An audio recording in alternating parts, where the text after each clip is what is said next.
Good morning. Welcome to the Ryan Beardy live stream. Today is Saturday, August 13th, and I'm streaming from a new home for the first time. I'm streaming from scenic, not my parents' basement, so I've made some progress. What's up, Chuck? Thank you for joining the first stream in what's been almost 2 months.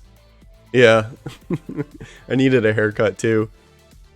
Yeah, so I've been spending the last month, I want to say 2 months planning to get a house and getting the house because it's a long process. So I'm really happy with it so far. It's a lot of work, first off. I ran into some issues that it was just a stressful process. I'll leave it at that. There's a lot that goes into it. I've been spending, the pandemic started around 2020, and so I moved back to my parents' house because there was some things to do on the bucket list. I wanted to travel. I couldn't do that because of COVID. I wanted to get a dog, but I couldn't do that. Well, okay, in order, it was travel first, can't do that. Get a house, can't do that because the housing market sucks so much. What's up, Sunrays? How are you? So 2020 pandemic lockdown started. I moved back to my parents' house to save a lot of money, and 2021 is when I officially started to look for a house. And it took me all of 2020 and up until July. My settlement was on I think it was July 31st, if I remember right, because I'm sorry, June 31st, because I had all of July and up until August to just get ready. But that took a while. And then the other thing was to get a dog, which she's right here out of the camera. I don't know what I'm going to do. Ooh, there she is. She just got up on me in a very convenient manner. I'm good. So there's a couple growing pains that are obviously going to happen. I would love to continue streaming every Friday and Saturday morning, but I got to get my schedule sorted out. I got to get things with the house finished off, and just small things I don't know if my dog here is going to be annoying if I want to keep her at a loving distance over there in the kitchen and close the door, or if she's going to behave, because we went for an hour walk. I just hit the stream button, and you can't see her, but she's being a nuisance right now. Hey, no biting. But I wanted a stream with... Because when I stopped streaming, I was playing through Pokemon Coliseum, and I still want to finish through that game, and I would even like to do a video on it at some point, and maybe move on to Pokemon Gale of Darkness. Hopefully... We'll see how things go. I still want to do Bug Snacks is something I want to stream later on. But today is a day that's focused entirely on just making sure my internet connection works, making sure I can do everything that I did at the last house here when I'm live. So, first thing is easy. That was just test streaming the bandwidth. I was using a very outdated setup at my parents' house because they don't use the internet as much as I do, but I have a much better connection here. I ran into the weirdest issue. I'm not a computer illiterate person. I've been around computers for a long time, and I've had some IT I'm around IT people a lot of the time. But I had the weirdest problem where, everything was working fine. I got gigabit internet connection at the house, which is, a lot better than what I was using at the old house, even though that wasn't causing any issues for streaming. But I wanted to future-proof it, so I went with a gigabit internet connection here. And everything was working fine except for browser, and that's still going to be important when I stream. I tried different browsers, I tried uninstalling, I tried clearing, I tried everything I could find online, and even my friends chipped in and helped. And we found a temporary solution and we may have another solution with getting a VPN as part of it. But for now, I've got like a temporary solution that's been perfectly fine since we put it in. Yellow Darkness is for sale at SmashCon for $250. That sounds about right. They're just gonna get more and more expensive. But I also gotta, you know, make house payments, so I gotta watch the money that I spend. I don't have any new alerts. I wanted to test them. The restream chat. I restream from Twitch and YouTube, so I updated the chat so that it pulls both chats from it, which, Chuck, you're a mod in Twitch. I'm gonna have to make you a mod on YouTube as well, so you can have some duties there, because I actually am gonna have to figure out how to do that kind of stuff. I've just been restreaming to YouTube and ignoring YouTube for the most part, but I feel like long term it'd be better, since I'm streaming to 2 different audiences, to have a chat going for both audiences. So that's one thing that, so far so good. I may have to make the text bigger. I'm not sure how it's going to come up today. And then Ko-fi stuff, because I put Ko-fi alerts that I can test also. And I may make a permanent URL on like the PC screen. I'm on my phone, otherwise I can check YouTube simultaneously. Yeah. It's just, yeah, today's gonna be a day of... Is there more text on this page than this page? Why is that? I guess that's something I'll have to figure out. So that's the entirety of chat. IRL just shows you, but it still shows restream, so I'll look into that. That's an interesting problem. I guess I might know what it is. Maybe it's the timeout, because I don't have the text timeout set up the same. Anyway. We'll do test stream stuff, which will be an entire process through the stream. I want to do channel updates talking about all the new stuff that I have planned, the reception of my last video. I have a new Ko-fi goal, which I'll go over. I want to talk about everything that I've been playing up until this point, because it's been, again, 2 months. I haven't had a ton of time to get into gaming, but there has been quite a few games that I've played through that I don't really have time or want to make a video on these games in particular, but it'd be nice to spend some time to talk about them. We'll go over the gaming news, which, if you aren't already in the Discord... How can I... Does the command work if I type it in Restream chat? I would have to do Discord. Okay, so if I type it in both, I have a special chat that'll post it in both simultaneously. The chat bot is only active in Twitch though, so it'll only pick up through Twitch's side. But that's cool. Yeah, so I have a Discord that's open to anybody interested in just talking about games and things like that. It also helps with the stream, because what I've been doing is every Saturday I've been going over the gaming news.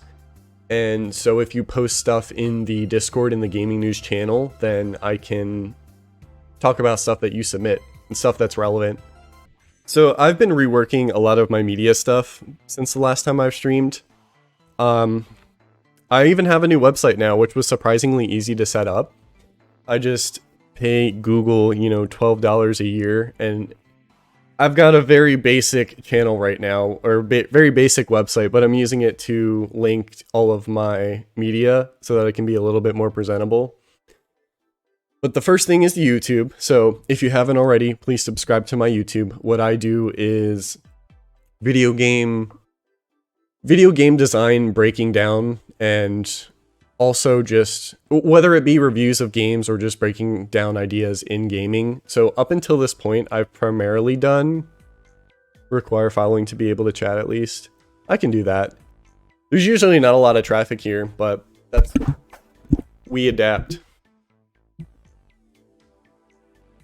So primarily I've been doing video game reviews, but the second to last video that I put out is one that I am really proud of. It is about the less you know, the better. So I've been branching out from gaming reviews to gaming ideas, and it's not something that I can do all the time because it's something that I have to be inspired, like something I got to think about. I watched another, so I've been following, surprisingly here, let me see if I can find it.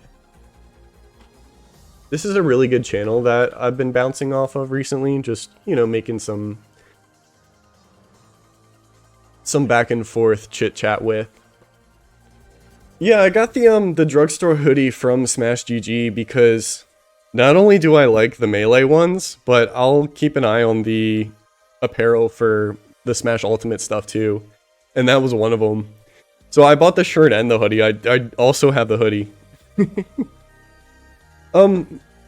Yeah, so as far as like channel topics go, I'm going to be doing mostly video game design reviews. And if things come up where I get inspired to do something else, then this has been a channel that is small enough where I can kind of like we can touch base back and forth about some video ideas. And they put out a video on, this has been done before with Dark Souls, where there's a big debate on whether or not Dark Souls should have a difficulty setting. And Sifu came out kind of recently, and it's marketed as a hard game similar to Dark Souls. And they recently put in a difficulty setting change. So I thought it was a really cool idea to see another example of difficulty being like secondary to the product, and whether or not games should include difficulty. So I even commented, I'm like, like, I really like what you did with this video. I didn't know this about Sifu before, so I learned something new.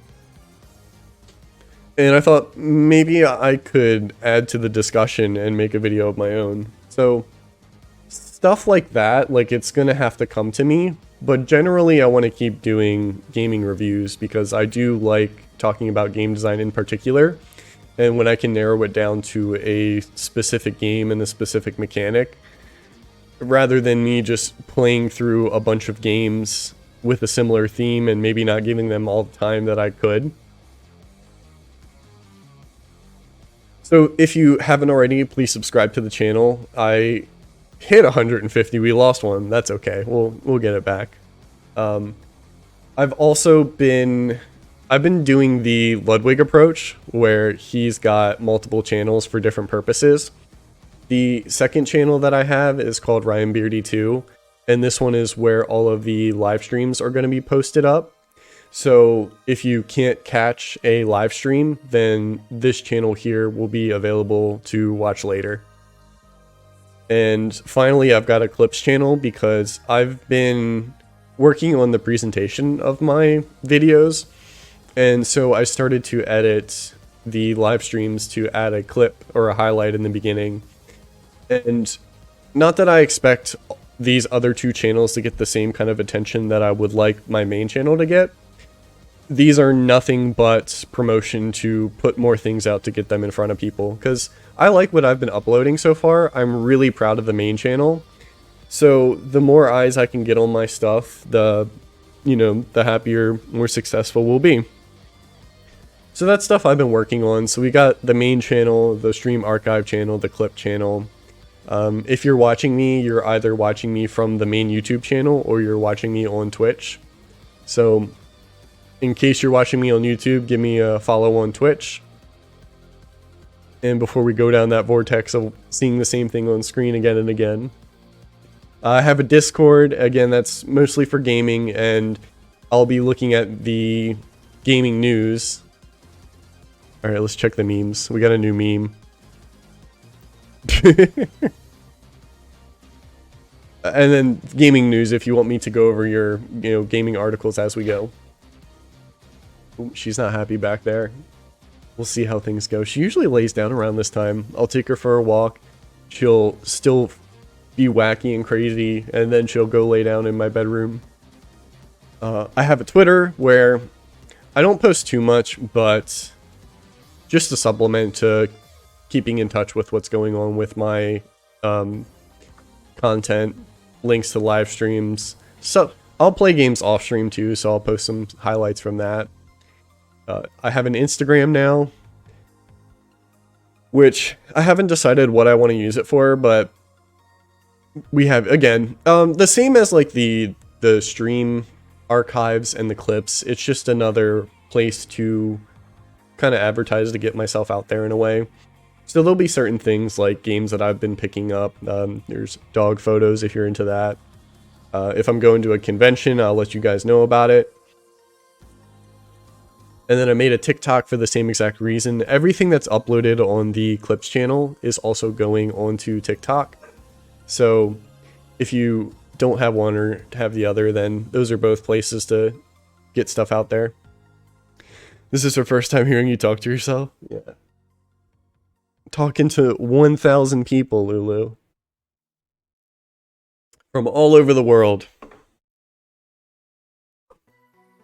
Lastly, Facebook, which I neglect very much, but it's there if you decide Facebook is the place you want to look for my content. And then lastly, LinkedIn for a more professional side. Yeah, so I just recently set this website up, so I've got some more tweaking to do. But this is ryanbeardy.com. All you have to do is, in my case, I went to Google and gave them $12 a year for this website. And then they've got a kind of like plug and play where you can set up different sections of your website and like, you know, you don't have to have any technical skill. I could have something a lot nicer, but this is good for right now. And then lastly, we'll go a little bit into Ko-fi. So I'm really happy with the content that I've been putting out lately. When I first started streaming, I had 2 goals in mind.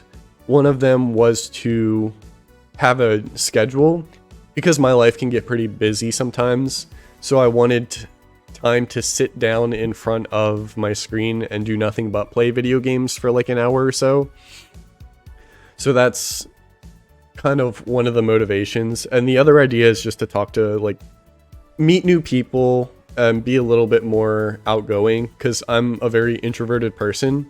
So being able to sit down and talk to people while I play these games is fun for playing video games and practice for talking to people. But as I've gotten forward, I've kind of changed what I've done with the channel. That originally, that motive was done just through Twitch streaming. Since then, I've slowly changed what I've wanted my stream to be. And on, like, with the addition of stuff like gaming news, with the addition of stuff, I used to do end game reviews. So I would play a game beginning to end on Twitch, and then I would sit down because I thought it would be engaging in a live format to live review a game and bounce ideas off of the viewers that are watching. But as I've continued, I've learned different things, both where I personally want the direction of the channel to go and just how to better promote my content. So I branched out to YouTube, and that started, I love LinkedIn because it gives you it tells you when you've started. I guess YouTube would, so September 2020 is when I started making YouTube videos. And it originally started as, 4 minute, 4 minute, 5 minute, 5 minute, 4 minute, like really short reviews of a game that are just very general in scope. And I've slowly learned new things every time that I've made a new video, and I've made it longer, gotten a little bit more in depth. And where I am today, I'm really happy with the kind of content I put out. So I think that I'm providing some value. I'm having fun. So 1, I'm having fun. 2, I have a hobby or a side hustle. And 3, I think I'm putting stuff out there that I don't want people to have to pay for. But I think the quality of my videos is enough where if people want to donate to me to both make my life easier to continue to invest in this hobby of mine, then I want them to have a place to do it. So my choices were between Patreon and Ko-fi. And that's all subjective. At the end of the day, I want myself, like, things can always change. Like, I don't feel bad that when I first started streaming, I just did it for me. But now that I'm streaming, I'm doing it for money. But I want to put myself in a position where I'm not relying on funds for my side hustle, my side videos, my YouTube reviews. But everything helps out. I'm a homeowner, and one of the things I wanted to go over was the new Ko-fi goal. It is a very large number, but during closing, there was some confusion with my credit, and there was some confusion with how much money I had available. So we got one of those things sorted out, but the other thing that got sorted out was, to put it briefly, like, best case scenario, I wasn't going to have to borrow any money from my parents for this house, but worst case scenario, I needed to borrow some. So we like worked with the numbers the last month up until buying this house, and there was an extra $5,000 that wasn't accounted for because it was part of the deposit. So my parents let me borrow $7,000, and now that's money that's eventually going to be needed to pay back. And I don't, just to kind of catalog the money that I owe, I lumped it into my Ko-fi goal. So I'm going to be putting my own money toward this goal, but there's $7,000 here of money that I need to pay back to my parents. I value the content that I put out. I'm really happy with it. So if at any point you guys decide that you want to support me, our first goal will be to help pay that money back to my parents, because they've graciously let me borrow money. A house is expensive. A house is an investment. And so anything helps. Like I said, I never want to put myself in a position where I need to rely, like, full-time content creation sounds so stressful to me specifically. And of course it's not, it's a very small percent of people who are able to make full-time on their content creation. So it's not a goal that I'm striving for because I don't think it's a realistic goal, but it's a personal goal of mine to put valuable content up that people want to support.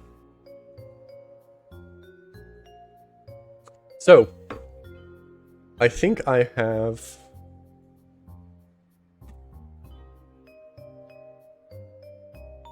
a link here. I have a shortcut to the link here, and I may add it to the actual stream page so that you guys always see the link to it. And then I'll keep posting updates, things like that. That's what I've got. There's supposed to be, I want to leave it up because there's always alerts, but that's for later. Yeah, so that's all. I talked about all my new media. I talked about the new YouTube channels, TikTok, website, which were the main new things. And I left you guys an open invitation to Ko-fi. So other than that, we can talk about my second to last video. So I put out my Chrono Trigger video 1 month ago, and it's done the best out of any video I've ever put out, which caught me by surprise. It kind of caught me by surprise, right? So Chrono Trigger is a very popular game. It's a very timeless game. And I played it for the first time and was able to make a video on it that I, again, with all of these, I'm really happy with. And most of my videos have been getting around 200 views at the start. This one, in I think the first 3 days, it got about 1,000 views and has been going up since then. So I'm really thankful for the kind of exposure that I've gotten through this video. And I just got a subscriber while live streaming, so thank you to whoever that is. We're back to 150. But I'm really happy for that. Again, Chrono Trigger, a very beloved game, very popular game, so I was glad I was able to do it justice. And the next video that I have planned is not quite as popular, but I played Monarch a few months ago, which is a game that was inspired by older SMT games and even made by people who worked on those older SMT games. So I'm interested in putting this video out because there is a lot of constructive things to talk about it's a game that has some problems, but there were parts of it that I think had some value to it. So I'm really enjoying. I've already finished the script, so that's done. I'm getting a little bit more video recorded for the game and for like B-roll, stuff like that. Then I can do the voice recording and the video editing, so it'll still be a little while until this one's done. But I just wanted to let you know that I do have another video in the works. What's up, Duncan? I just brought your channel up earlier, your Sifu video. Because I haven't branched out a lot with my channel. Most of them have been direct video game reviews. And so when I put out the appeal of the less you know about this game, the better. Like the expectation of like what kind of video, because I never want to shoehorn myself into a specific video style. So when I watched your Sifu video, I was like, oh, like I feel like you added a lot to the game. Because there was always that Dark Souls discussion on whether or not Dark Souls should have an easy mode. And I think you added to the conversation by, one, giving like another example and talking about,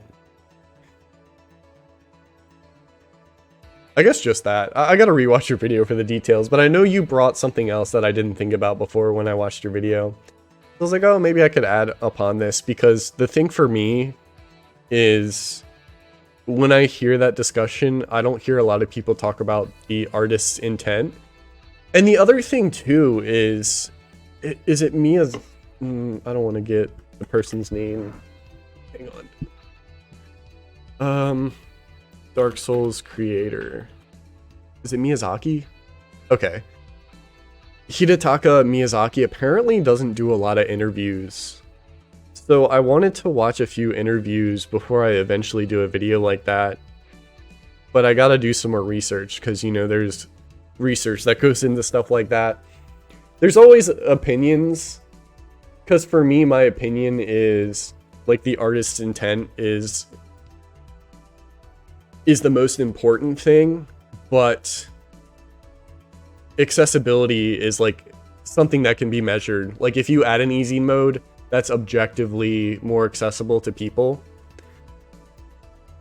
It's Miyazaki's Trust Yourself, you're on it, yeah. I watched another video that I was also trying to find of somebody who said that Miyazaki wanted to punish he had some very specific comparison of like how he wanted to punish the player without it being too much.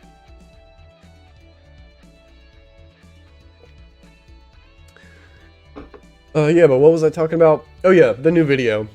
So I put out the Chrono Trigger video. It did surprisingly well. I'm really happy with the reception of it. The next video I'm working on is for Monarch, and I hope to give that at least another month before I put it up. I got the script down, I'm recording some of the B-roll, and then I'll do some editing. I talked about my new Ko-fi goal and the new house. I can talk about what I've been playing lately, because it's been 2 months since I've streamed. Also, it's really nice, Duncan, that you're here from YouTube, because I just got a new house, June 31st. What's up, Big B? So I've been spending the last month and a half making this house a home. And between that, I've been trying to figure out how to update the live stream side of things. So I combined I restream from Twitch and YouTube, so I combine the chats together. And now I gotta figure out, because it wasn't posting everything before. I think it just timed out was all.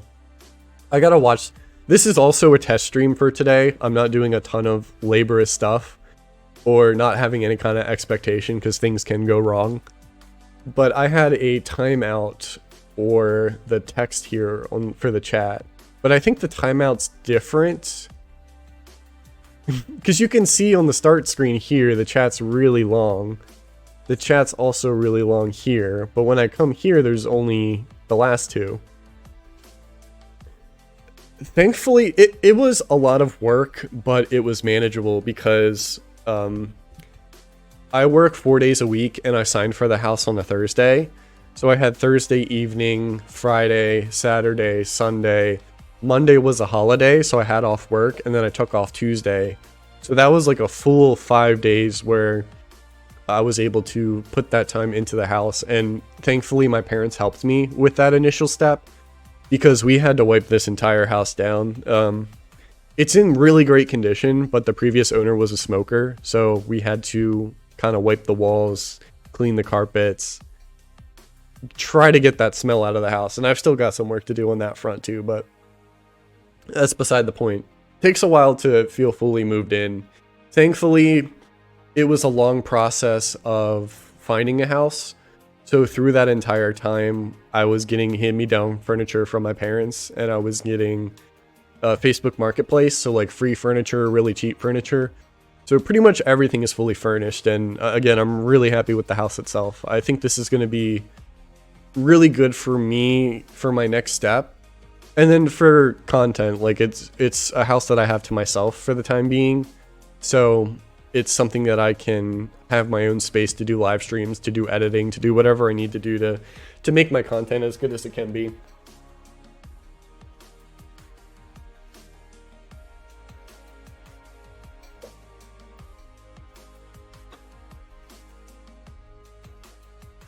Yeah, I'm watching that chat. I'm gonna have to edit. Maybe I can do it live. It shouldn't take that long.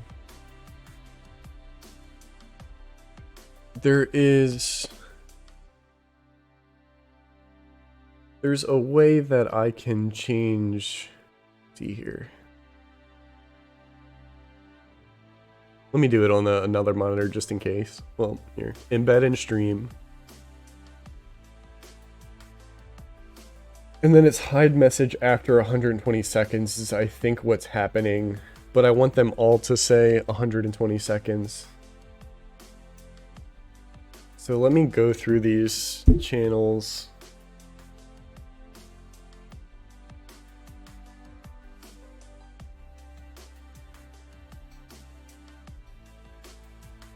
So this is why we have a test stream with no expectations, because then nothing can go wrong. So it should be the same for every page. So why is it lagging?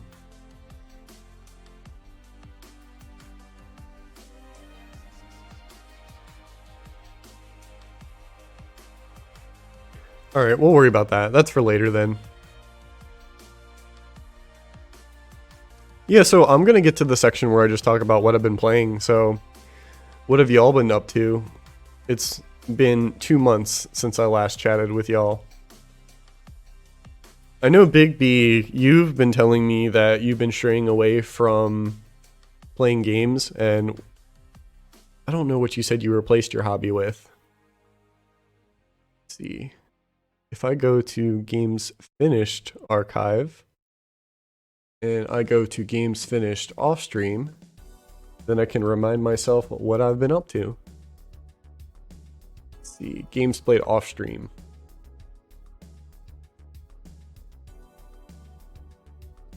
Been hitting the gym, got a trainer and a nutritionist. That's awesome. I've been trying to be more active lately, and by lately I just mean like the last week. So I started, this goes swimmingly into what I've been playing recently, because I gotta update let's update the command or the timer. I want the timer to have my website on it rather than Linktree. How do I select, edit, and then let's get my website in.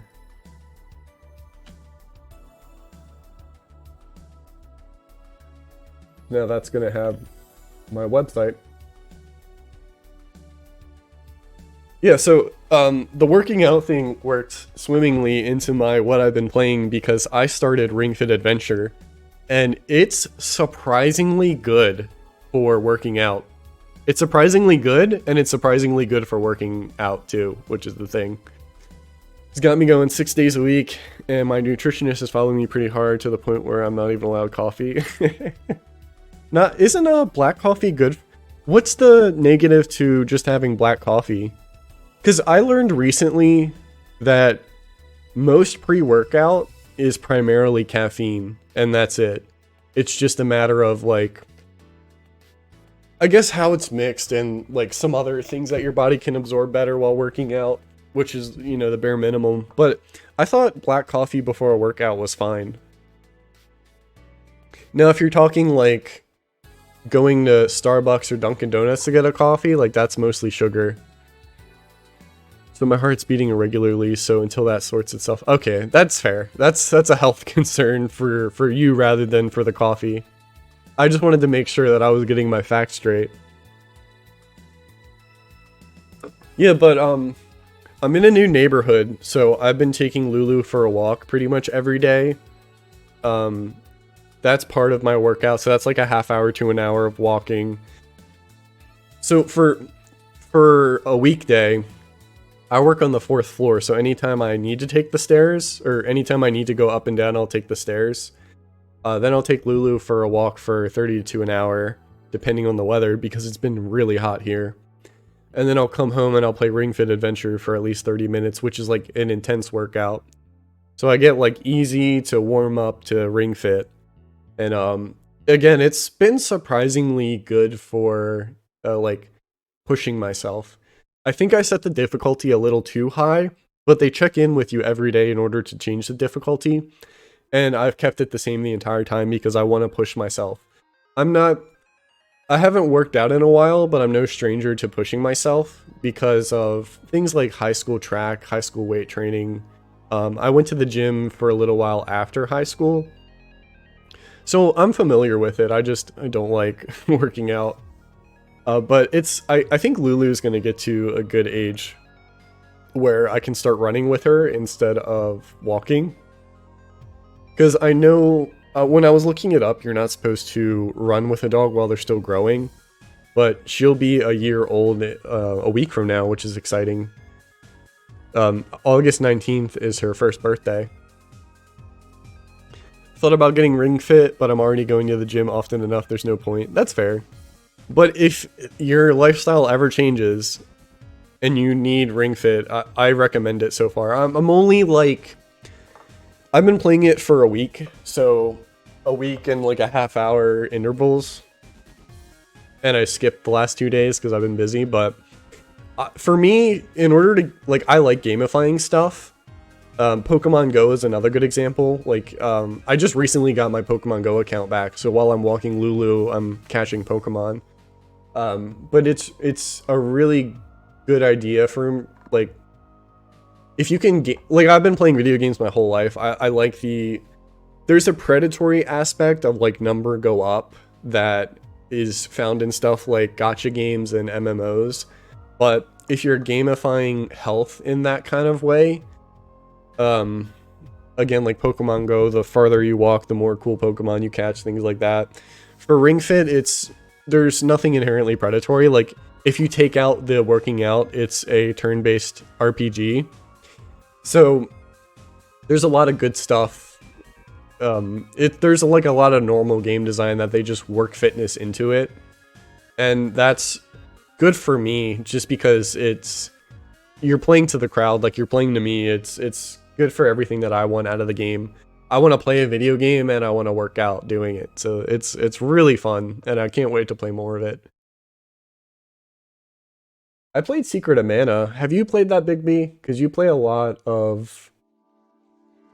I know I say it every time. You play a lot of like deep cut RPGs that I've never heard of. Because I've been trying to get to a lot of older JRPGs. Like last year I played Final Fantasy VI. I played Dragon Quest 1 and 2. I played Final Fantasy 1. I've been trying to play a lot of the old... Terranigma's on my radar. That game keeps coming up in conversation with friends. And I think I want to play it. Played the SNES version a long time ago. Got the Switch collection, but haven't got around to it. Yeah, so I played and finished The Secret of Mana. And I don't want to do a video on it, because I really didn't like it. I'm happy to talk about it in conversation, but if I were to make a YouTube video, I don't think it would be productive enough. I think it would be like, this game did not age well, this game did not age well, this game did not age well. So I think if I were to ever do a video on Secret of Mana, it would be after I played the PS4 version, the remake, because there's no way that the remake is worse than the original. I know a lot of people liked or preferred the original, but for me, I feel like it has to be out of nostalgia, you know? I also played it by myself, so again, I would be interested in playing multiplayer for the remake and then maybe give some thoughts on the game.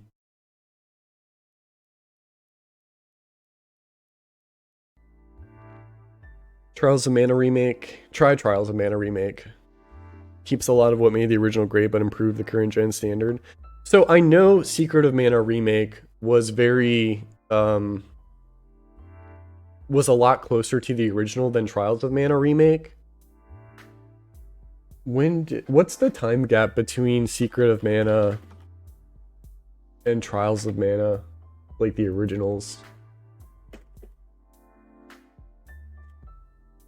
So the original Secret of Mana was 94, I think, or 93. It was 93. Trials of Mana released... No, it didn't release in 2020. We got it in the West in 2020. Why can't I get an easy...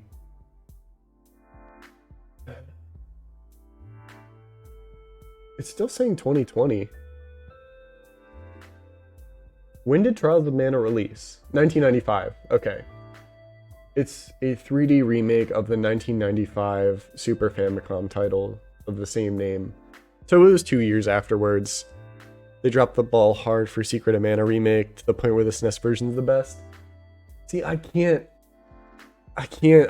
believe it when I see it. I'm willing, so like, I don't know, I've never played the remake, but I feel like, I know the remake when it came out, they released it too soon where it was crashing, it was deleting saves, and there was still some glitches in it. But I think that they fixed that since, and they have to have, it has to be a better game. I don't know. There's just a lot of weird things in the original Secret of Mana that I just did not vibe with.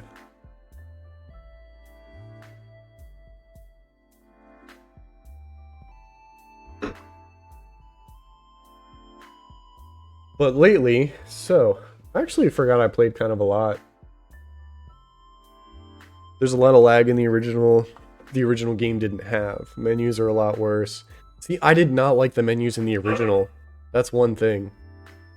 And I don't know what you mean. Do you mean input lag? Like where you press A and then the sword swings? Magic is a lot worse. Magic was busted in the original, so I'm curious how they changed that too. I didn't know they made balance changes. I thought it was supposed to be 1-to-1. So that's something I didn't know about the remake. But yeah, Magic is really... I feel like they needed to nerf Magic in the original and rework how physical attacks work. Like you cast something and then the game itself will lag. Oh, okay. So it just didn't run well. I feel like they had to have fixed some of that stuff, and I doubt it, but like maybe if you run it on the PS5, it'll lag less if they didn't. But research, gotta hit the lab.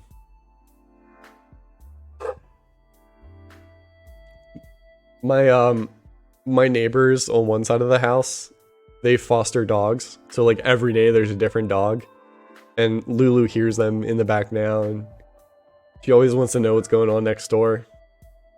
I just don't want her to be loud about it while I'm streaming, so like maybe that's another reason I keep her. I'm not, look at her.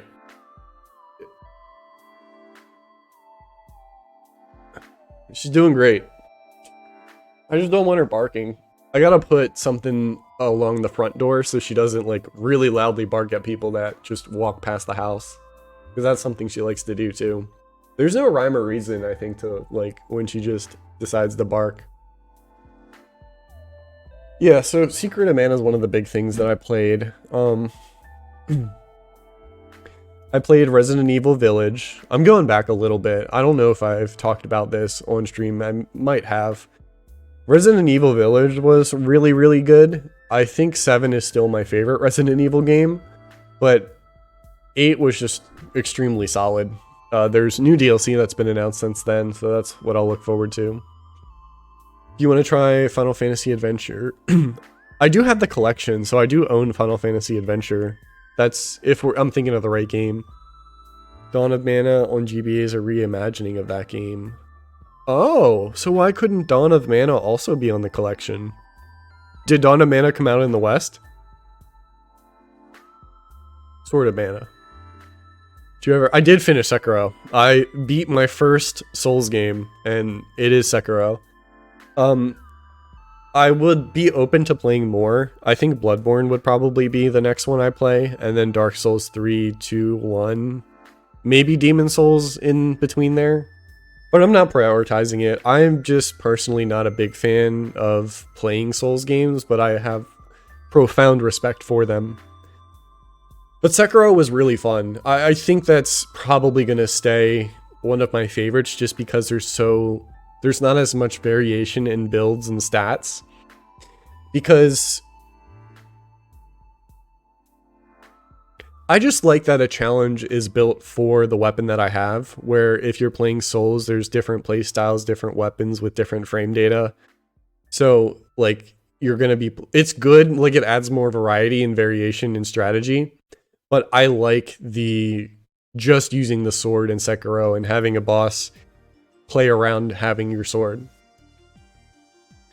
Yeah, so I have Final Fantasy Adventure on the collection pack. Sword of Mana is out on GBA, but probably really rare now. So Sword of Mana is the remake. I'll have to look into that. I know they're shorter games. I think it was 10 hours for the original Final Fantasy Adventure.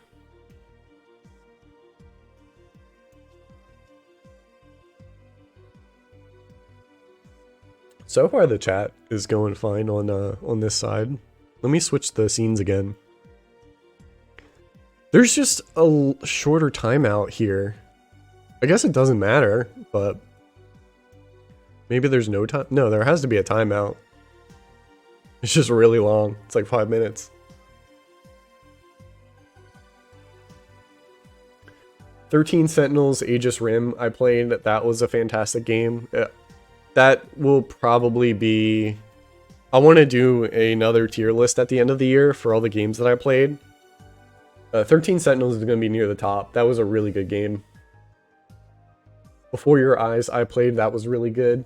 That also started... So if I like go back to plugging my YouTube, I made shorts for the channel. Because there's some stuff that I either don't have time to make a full video on, or I don't have a topic that'll be the length of a full video. So I experimented making shorts, and they both did pretty well. The Before Your Eyes one blew up. That was the first video I had that had over 1,000 views. But this was a really good game, a really unique way to play it. And, you know, watch my short if you haven't already. Plug over.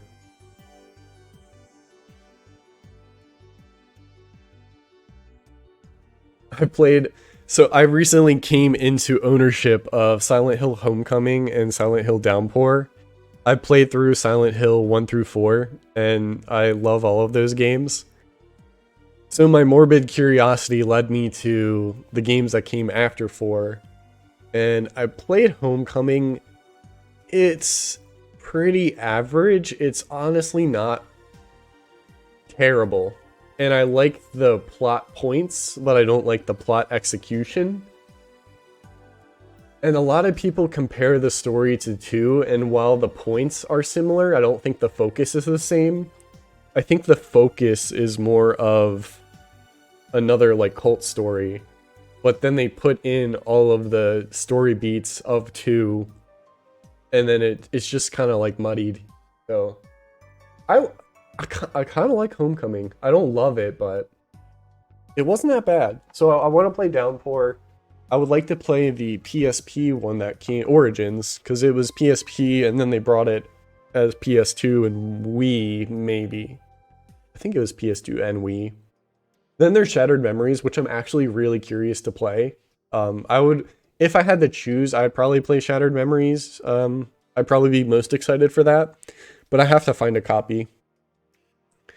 I played Franken, which I played because of Donkey's video on Franken. Let's see, game. If you've never heard of this game, if you're into JRPGs and you have a single hour, because this game is not longer than an hour, this is a really fun parody of JRPG games. And don't spoil, like, the game is heavy on jokes, so don't spoil it before you go in, because it's an hour long. There's, you know, an hour's worth of jokes. So highly recommend this if you have the time. That's one I very quickly put in like a snippet of footage for on the Less You Know the Better, because I had just played it at the time I was making that video. And if I were to go back to that video on the Less You Know the Better, I would add a small section where jokes are part of it too, because obviously the less you know about a game that relies on humor, like if you already know the jokes, then that's gonna damper some of the qualities of it.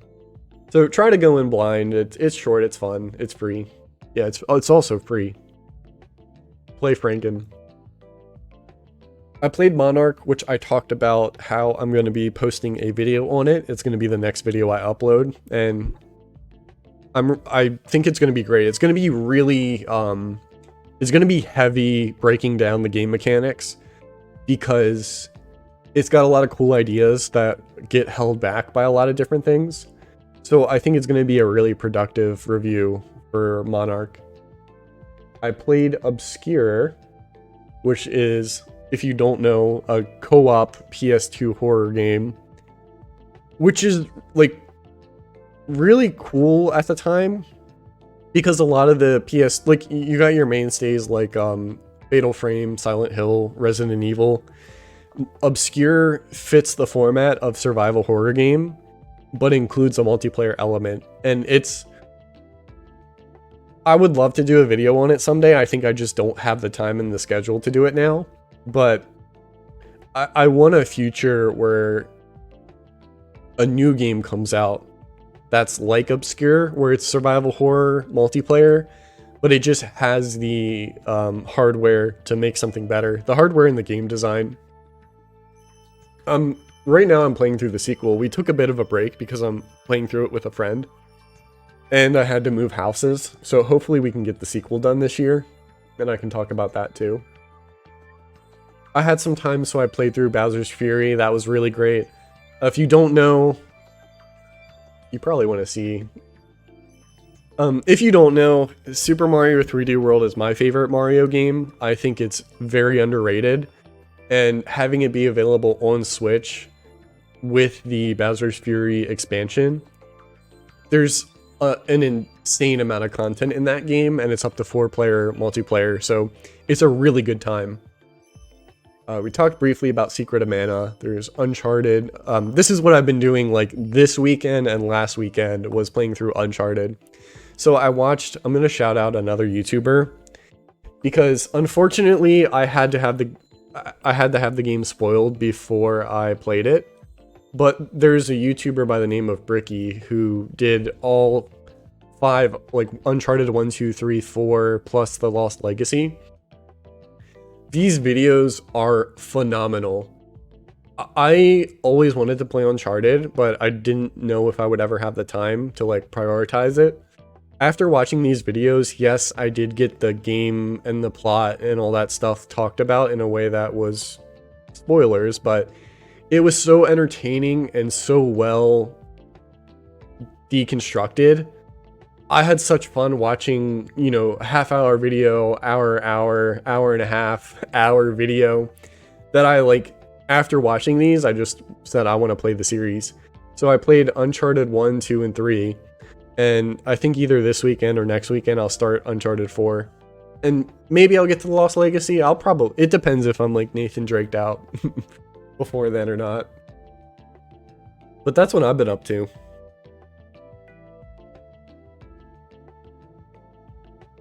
So all that leaves us for is the gaming news, the AMA. So if you guys, this whole stream is going to be pretty relaxed. It was just making sure all of my alerts, all of my stream bandwidth, all of my new changes work fine. And so far so good. So while we do this, if you have any questions about what I do for the stream, things like that, let me know. And then I'm either going to play MULTIVERSUS or Fall Guys.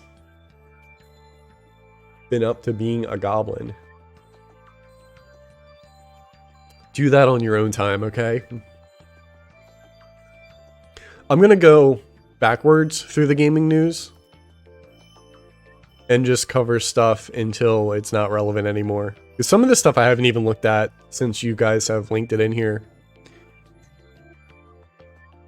There's a lot. This comes out at soon, doesn't it? I just relish the thought. Yeah, so here's where I ended. I'm gonna delete all the announcements because the videos are in chat already. Okay, yeah, so let's go over the gaming news.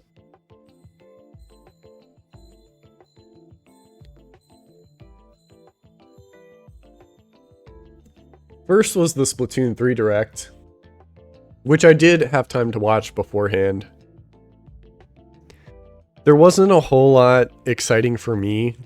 I really love Splatoon in concept, but there's a lot of things with Nintendo Online that I'm just not happy with. One of it being matchmaking lobbies. Come on. Come on. There we go. So, like, I've played Splatoon 1 online when it came out. I played Splatoon 2 online when it came out. I really like Splatoon. It's so fun. But there's just really simple things that I was not a fan of with those first two games. And one of them was... Well, this has subtitles that aren't in English. That's because we're in the Netherlands. Splatoon 3. Splatoon. Splatoon 3. Trailer. We'll get there. There we go. Okay, that's better. So, a lot of it to me was lobby setting and multiplayer matchmaking. This has been a thing for such a long time. Like, playing Call of Duty on the Xbox 360, playing Halo, before you go into a game in those games, you're in a lobby, you invite your friends to join your party, and then you queue up for a game. And then you're always on the same team. With Splatoon, it was so, you know, ass backwards that one player would have to join a game and then another friend would have to join your friend and they would have to wait a game or two until somebody leaves and then they join that game, but they might not be on the same team, and then every other match you may or may not be on the same team. What I wanted to get enjoyment out of this game was just to have simple Call of Duty Modern Warfare style lobbies. And apparently this game is addressing some of the issues. They did go into detail in this trailer of what it's like, but I may have to watch it again. Have I seen... What's Big Man? Is that a movie? Yeah, so that being on the same team was reserved for competitive, where you even had to have a certain grade to your name before you could play ranked. And it completely took me out of wanting to play this game. I probably would have put a lot of hours into Splatoon 1 and 2 if they had done that from the start. So again, like, I love the idea, but like, Nintendo's so far behind with online matchmaking. This game is supposed to address that issue. Good for them. Maybe it'll convince me to get Nintendo Online, but like, for right now, it's just too little too late, where I'm like not really worried about playing Splatoon 3. I had my fun with it on the first two games. We'll see. But this one is a lot... There's a new single player game, but the rest is more of the same. So like, there's new... I like this because there's new interactions. There's basically a dodge roll in the game now, so it's a little bit more mechanical.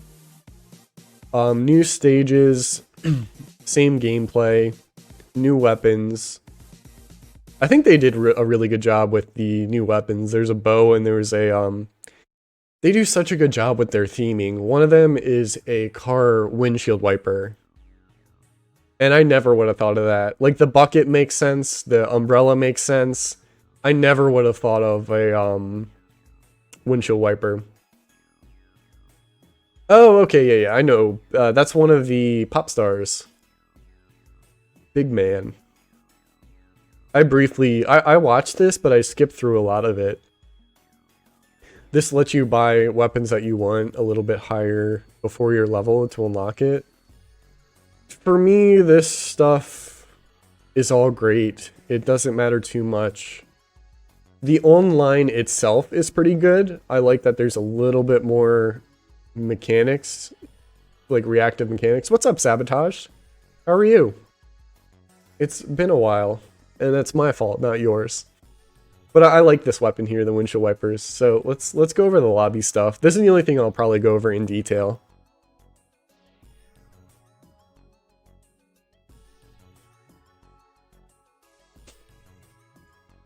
So Anarchy is ranked mode, and that is the same as it's been in the past, where you can play with a team in that mode.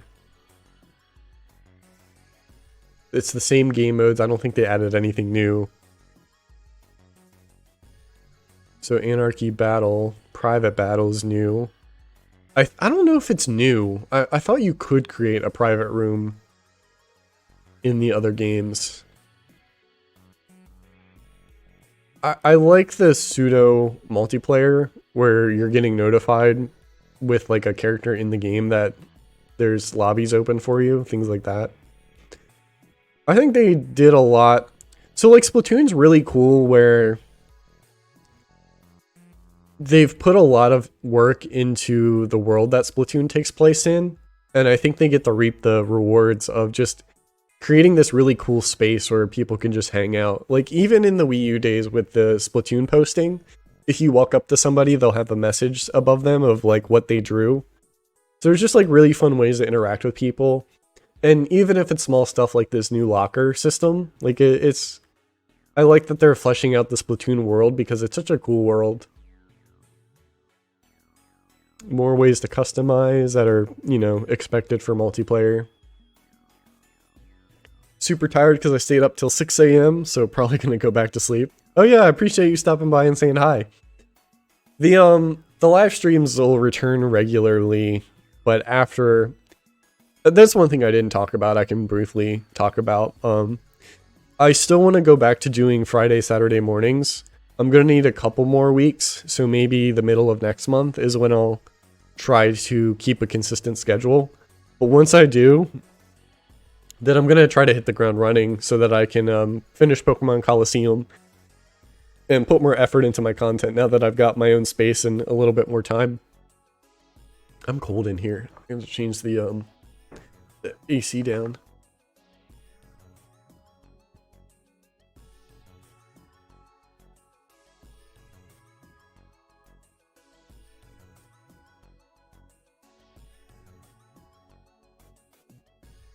What's nice is I have a AC unit that's just for this room, basically. So it works really well, but it gets really cold. So I gotta figure out how to stay comfortable in this room. Not be too hot, not be too cold. Salmon Run is the same with bonus elements added. So I don't want to spend time on that. Okay, so I will say that Salmon Run is the perfect game mode to add for the second game, but when they introduced it in the second game, you could only play it during very specific times, and that was really dumb because it's a brand new game mode. It's the only co-op game mode. Like, why lock it behind a timing?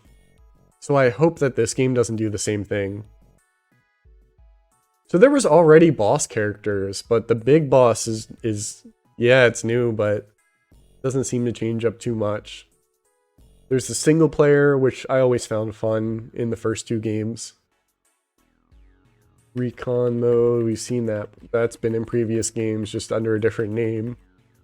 Pretty sure Recon mode was in the older games. And then again, they go into the new characters, which, you know, I like the world that they've made for Splatoon. I think it's a really good new IP from Nintendo, even though it's like not new anymore. I think let's see when Splatoon came out. Because before Splatoon, I think Pikmin was the only one. So 2015 was when the first game came out. It was once every 6 hours or something. So that was with the stages. There are, I think, 2 or 3 stages that go on rotation, which is also dumb. But Salmon Run, I don't know the intervals, but I know it was locked behind like a specific of timing. It wasn't an event trigger, but it was like certain times of the day. I think that's about it. So it's cool. I have respect for Splatoon. I don't know if I'll buy this game right away, but I'm really happy with the product. Like Splatoon 1 and 2 have been great, so I'm glad they're keeping it going.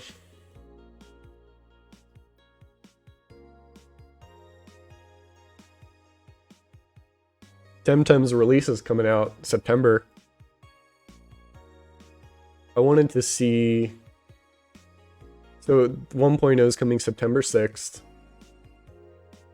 Introduction of seasons, Tamer's Paradise, a new island. I didn't know about that. Multiple new combat modes, weekly cosmetics in the premium store. I'm probably going to order... I own Temtem on PC. I'll probably order a physical for the Switch or PS5. I haven't decided yet. I mean, like, it's most likely I get it on Switch. It's just that I have to get Switch Online, which is fine also, but... I'm excited for 1.0. I want to dive in this game and eventually go into competitive once I... Like, I just want to play this game when I have some free time and slowly get more familiar with it. Slowly get good at it. Because it's everything I want out of Pokemon. It's everything I wanted that Pokemon didn't deliver on. Like, it's got lots of multiplayer MMO. It's completely double battles. It can be played completely co-op with another person. There's guild stuff, there's raid stuff, and it's competitively focused. Excuse me. I forget how much talking. I gotta drink more water. Yeah, I'll let you know what I decide. But that's all. It's coming. Good to see you again. I've been good. I've been spending the last 2 months preparing and setting up a house, and it's kept me busy, but I'm back streaming for right now. Today is a test stream where I can just relax, make sure everything's working because it's been a while, and then test my internet connection because worst case, I didn't want to start streaming, go back to the grind, and then disconnect every 5 seconds.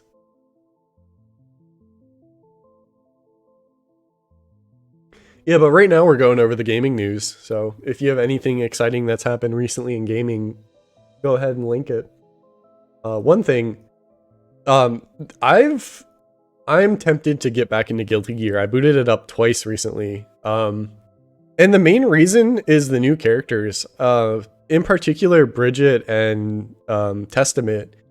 I really like how they've been growing characters throughout every iteration.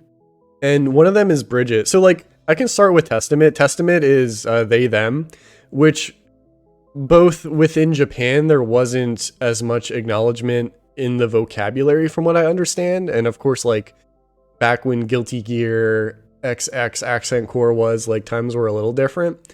So I like that with each new game, they're having their characters grow in some way. And so they did it with Testament, and now they're doing it with Bridget, because Bridget in the past was he, him, with having a similar design. And so I was trying to look into it during the announcement, and me looking into it is like looking at Twitter comments and like Googling for a second. But in the launch trailer for Bridget, they didn't use any pronouns, and so people weren't sure. And it turns out in the arcade mode, Bridget goes through some conversations with other characters where she isn't really sure, like she goes by he, him, but by the end of the arcade mode, she is comfortable with she, her. So like, I'm actually like, I want to play Strive some more just because I've always loved the aesthetic of Guilty Gear, both graphically and its art style and its like dad rock theming. But they've been knocking it out of the park with representation and I don't know, like Guilty Gear is so cool. I played it when it came out. This is just talking about the gameplay. I played it when it came out. I wanted to main Faust, and he didn't feel as good as he did as in Accent Core, and I never put a lot of time into Zerd, so I didn't have a way to compare that. So then I tried Potemkin, and I really liked Potemkin's playstyle, but in general, Guilty Gear doesn't feel as movement free as other games that I played, like Melee and Blaze Blue. I really like the movement in like Skullgirls, Under Night, Blaze Blue, that kind of thing. So Guilty Gear is like a tad heavier than that. So I couldn't really find a character that I enjoyed playing. So now some time has passed, some patches have been put through, some new characters have been updated.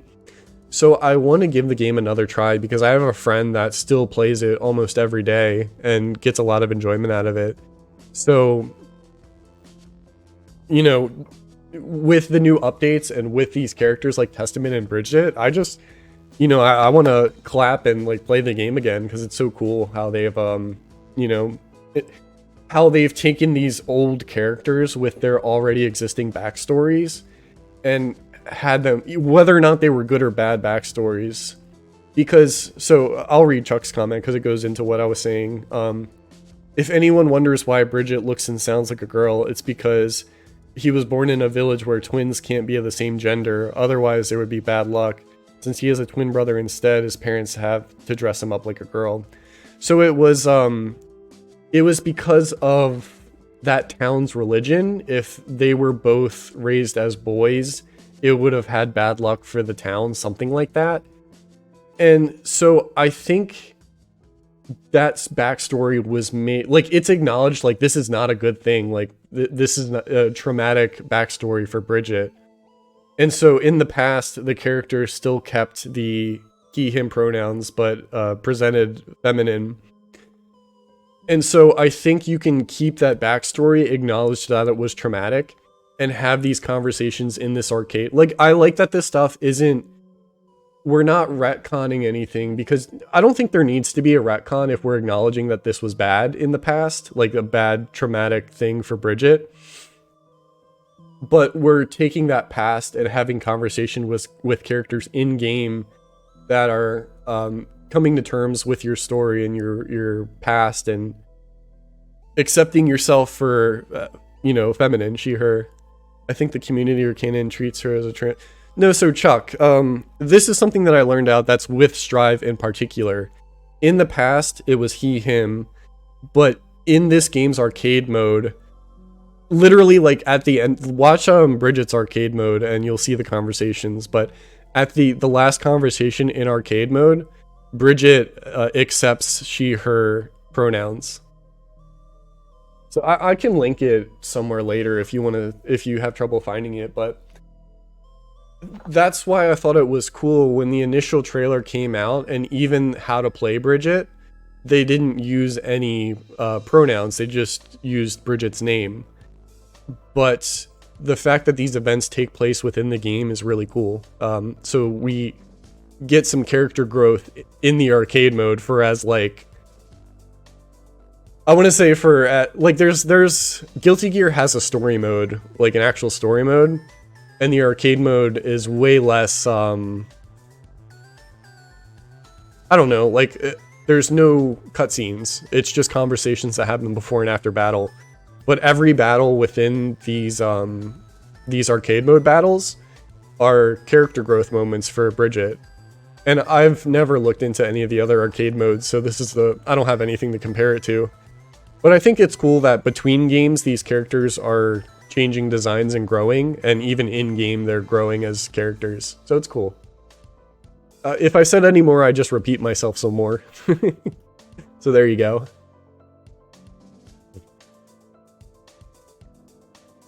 This was exciting. I'm glad Chuck linked me this because I wouldn't have seen it otherwise. I streamed into not Into the Gungeon, Crypto the Necro Dancer a couple years ago, and it became one of my favorite indie games. And I've since played Cadence of Hyrule, which was their collaboration with Zelda. And after all this time, they're adding more to the original Necro Dancer game.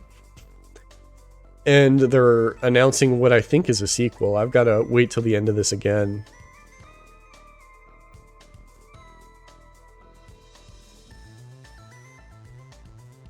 Don't have gaming news, but 2 questions. Why did they remaster Spider-Man, and why so much hype around Cult of the Lamb? I think Cult of the Lamb is just advertising, because I haven't tried to ignore Cult of the Lamb, but I've just seen so much stuff for it. Let me see who develops it. It could be made by the same people who made another like popular game. Let's see, Massive Monster Games. Maybe not. Adventure Pals, Never Give Up. So I've never heard of those. So I'm gonna... It's probably published by Devolver. Let's see. We can say publisher. Which would make sense too. Because, yeah. So Devolver Digital does a lot of advertising for their games, which I respect. Because they're doing a lot for indie games. So that's probably why you've seen and heard it so many places. Remaster for Spider-Man, that's just becoming more common. I'm thinking because the jump to PS4 to PS5, like the jump in hardware for these console games they're becoming more similar. Like, if you designed a game for the Nintendo 64 and then tried to port it to GameCube, you would have to like start from the ground up, because it's like really the hardware is so foreign from one to the other. Even like PS2 to PS3 and Wii U. So like Nintendo consoles are also very different from one another, and PlayStation 3 in particular was like harder for people to make games for. But I think that they're standardizing a lot of these consoles nowadays, where it's really easy to to do a remaster of a game that just came out and just optimize it for better hardware because they're so similar. That's what I think it is. I mean, the big push for PS5 and Xbox Series X is the solid state drive, like better graphics or better hardware in a solid state drive. That's why I'm hoping with the current gen consoles with these solid state drives, because if you make a game for PC, everybody's going to have a different benchmark for the hardware they have in their computer. So games are going to have load times, but they're going to vary. If you make a game that's a PS5 exclusive and you know it's going to have a solid state drive for everybody, then you can design a game where there's no load times at all. And I think that's really cool. That's my main thing I'm looking forward to for this generation of consoles, is just like no load times. Because Returnal did a really good job with it, where when you go from one world to another, you just step through a gate and then you're loaded in. So I hope that answers your 2 questions. Necrodancer, yeah. So patch to the original game with new content and then a new standalone game. I'm really looking forward to it because this has become one of my favorite indie games, though I don't play it that much. I'm excited to see what they make next. It was Rift of the Necrodancer. So this is the new game that we've got to look forward to. Does it say... It doesn't say when. It just says it's happening. It says stay tuned. There's a new Skullgirls character. We'll glance over that. Play Skullgirls, please. Play it. Please play it. This I didn't see yet, so I'm going to take the time to actually listen to it. Because I'm excited to see what happens with Project L. It's only 2 minutes too. And it'll give me a chance to take a drink. Hey folks, Tom here, back with a quick update on Project L, Riot's upcoming 2D fighter. Last November, we dropped an update showing off some core game concepts and our rebooted art style. They're just showing Max. Oh, they're just showing a few people. It was a little scary, and we're grateful that so many of you were so excited about Project L. God, that was so sick.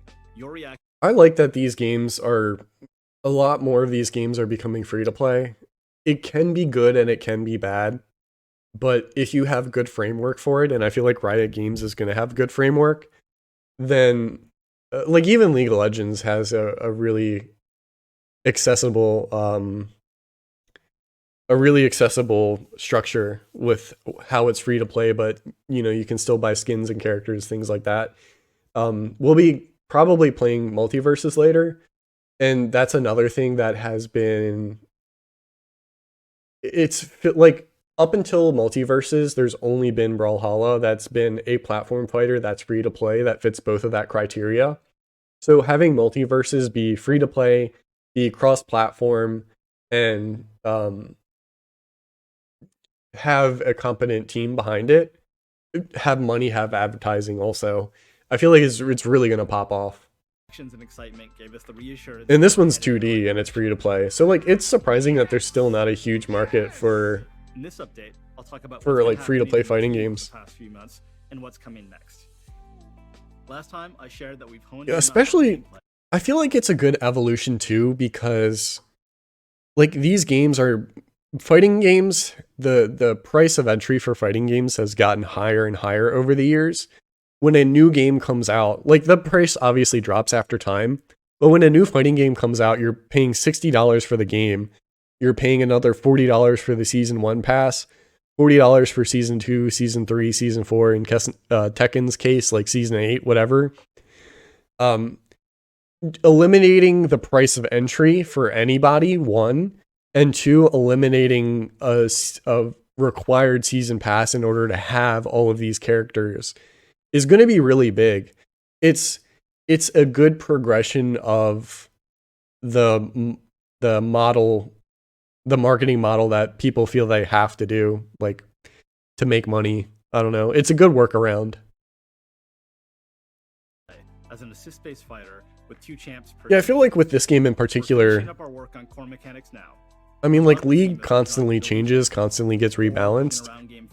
This may have a little bit less in terms of like what you need to, because there's so many different variables in League of Legends, and this is a simpler fighting game where you more so have to worry about new character interactions and like, you know, rebalancing certain things. I don't know.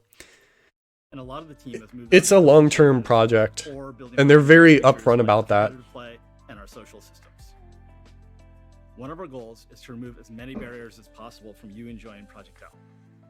We want you to be able to play no matter where you live. Yeah, that's the cool thing though. Right now, it's not saturated. That's why I have such faith. Like the only thing is Brawlhalla. And Brawlhalla, if you don't know it, is one of the most played fighting games ever, you know. Like there's Super Smash Brothers or Street Fighter 2, but Brawlhalla's up. Like I don't know a single person in my friend group that plays Brawlhalla, but like it's the most played fighting game on Steam, I'm pretty sure. So there are examples of it, but it's not saturated yet. And we've been seeing, especially with platform fighters, more show up. But I think the combination of platform fighter, free to play, cross play, and then in Project L's case, just get rid of the platform fighter, like free to play game, I think it's going to mean a lot. There's obviously going to be some that are going to cash in. Like, I just heard about Lego Brawls the other day, so I don't know if it's any good. But there's going to be like some discount ones that just aren't going to be... Like, the good games will stick out, I feel, in this case. Money you have to spend on a game. Whether it's budget, I'm happy to confirm IP... will be free to play. If you played a Riot game before, this probably won't come as a surprise. Our team is made up of fighting game veterans and folks who are passionate about serving the FGC. And we operate with one approach. If we wouldn't like it, we won't do it. When it comes to monetization, we promise to be respectful of both your time and your wallet.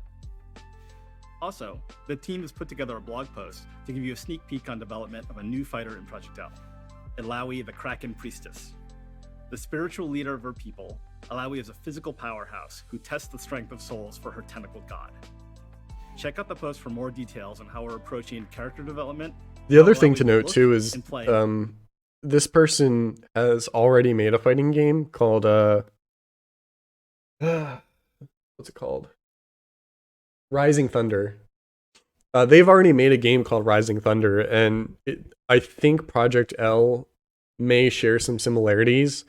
And with Rising Thunder, they tried to make a good medium ground game that wasn't too complex but wasn't too simple. So I think that in conjunction with making a game with the League of Legends IP is going to be important. Project L. That's all from me for now, but I'll be back later this year with one more update. Before I sign off, this weekend is EVO.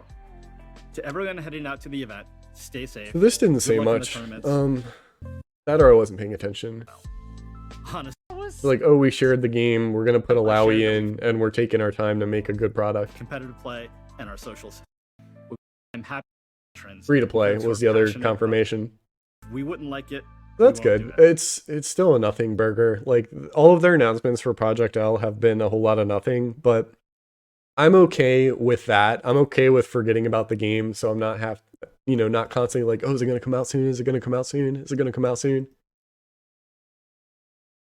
I can wait. Music back. New Pokemon games. So a lot of this, they talked about the... I give Pokemon credit. They support all of it, like including Pokken, which I don't think has a huge player base at all. I saw like Pokemon Go in this footage.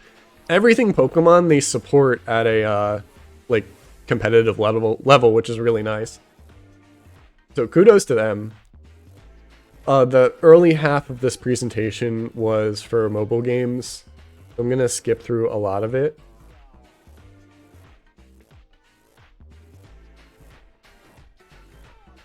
The Pokemon Unite.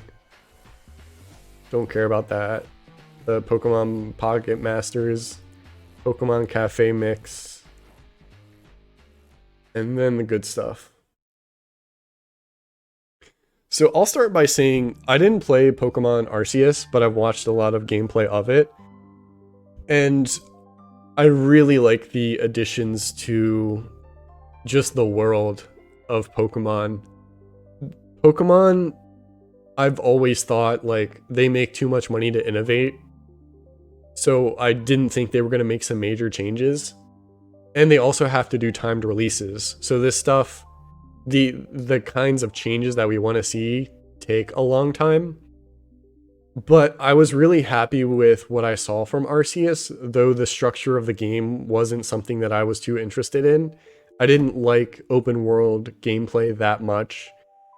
I wanted a good what I wanted was a combination of open world along with the single player of what Pokemon's known for.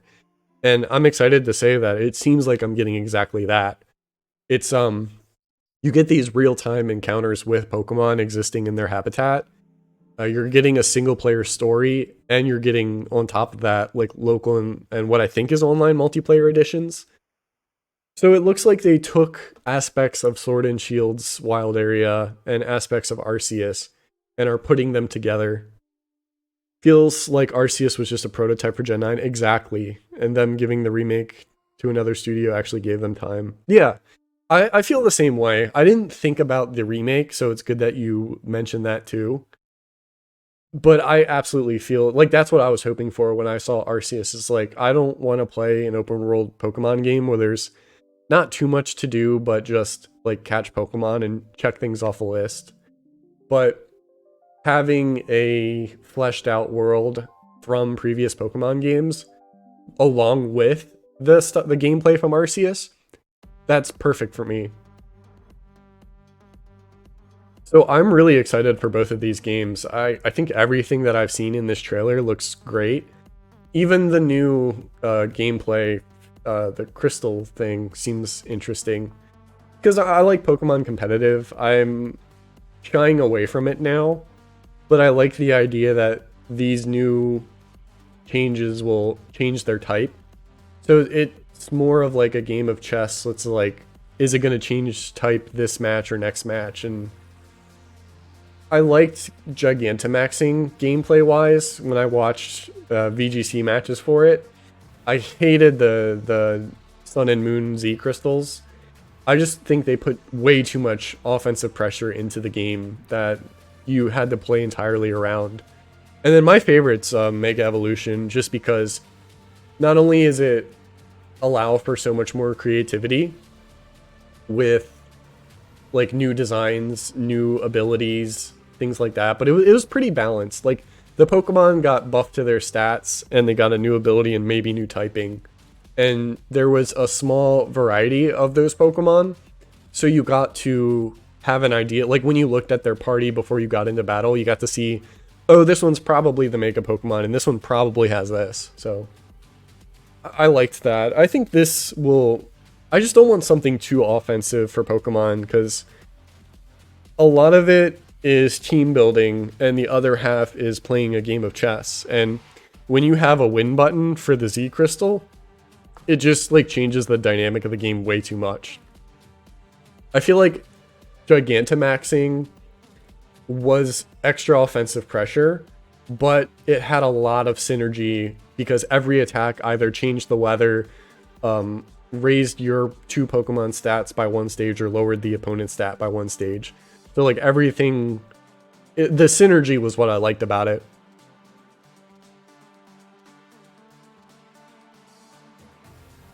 They basically, so they bring up that there's, I think, 3 different main stories that you can pursue in any order.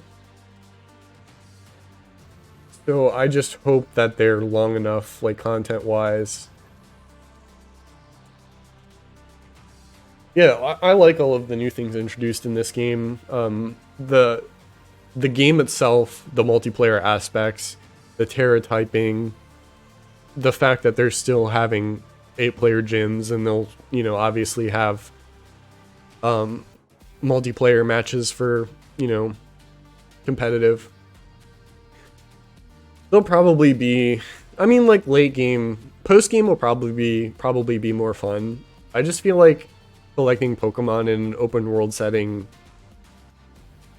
while I haven't played Arceus, I can't say for sure. I would assume people would like collecting Pokemon for the Pokedex in Arceus rather than in the main, like, past games.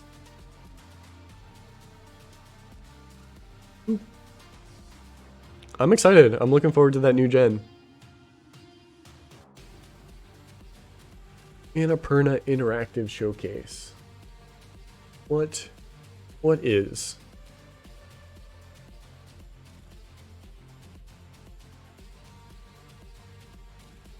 Let's watch for a bit, because I don't know what this is. I know what this game is, the Pathless. Ooh, Outer Wilds.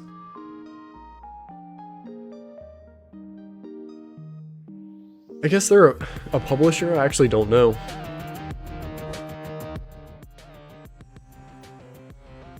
I've seen all these games at one point or another. This is Jala. She's back in her hometown of Timber Hills after a brutal breakup and has to face everything she left behind. Her immigrant parents' tattered expectations, claustrophobic small-town gossip, Did you love me, Jala? and the string of messily broken hearts she left in her wake. The player shapes Jala's story through narrative choices woven through skating, cooking... Okay, I saw the skateboarding first. ...turn-based combat with her thirsty ex-suitors. Each suitor battle is a battle with the past, as Jala... It seems like it's balancing a lot. ...of a narrative she thought she knew. Let's look at Which how could be full-rounded good. narrative work together. The player shapes Jala's personality and backstory through choices, which build up her persona, friends, or Into Game Pass. Twist and I was Sorry, I'm skipping some games. to make my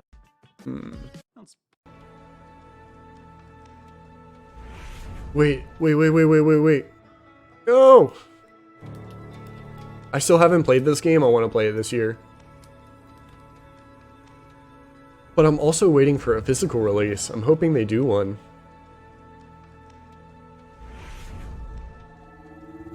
I've been shutting myself out of any kind of just watching any single snippet of gameplay for this game. That's September 15th. I'm hoping they do a reprint because they've done DLC since its release. Pathless. Why did it just show it for a second? Or is this a sizzle reel? I want to play Solar Ash also.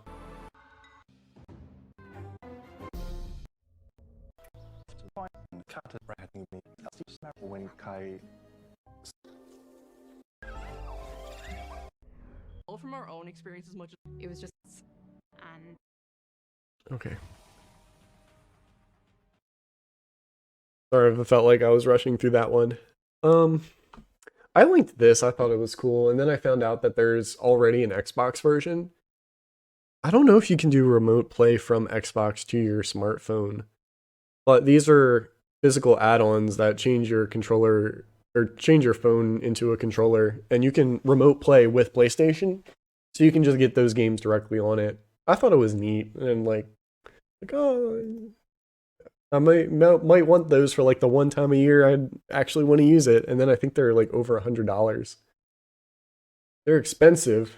I think they're expensive. Where is the store page? It's probably expensive, like I remembered. Mario Kart 8 Booster Pass. Apparently, the new update for iPhones, you can sync up your Pro Controller and Joy-Cons to it. I like the idea of having them snip onto the sides. Because, like, I don't play a lot of phone games because I don't like the lack of buttons. So having something to snap on directly to it and, you know, not have two pieces, I think is like a much more appealing thing for me. I guess you'd have to take your case off too. I didn't think about that. Unless it like snips on some other way.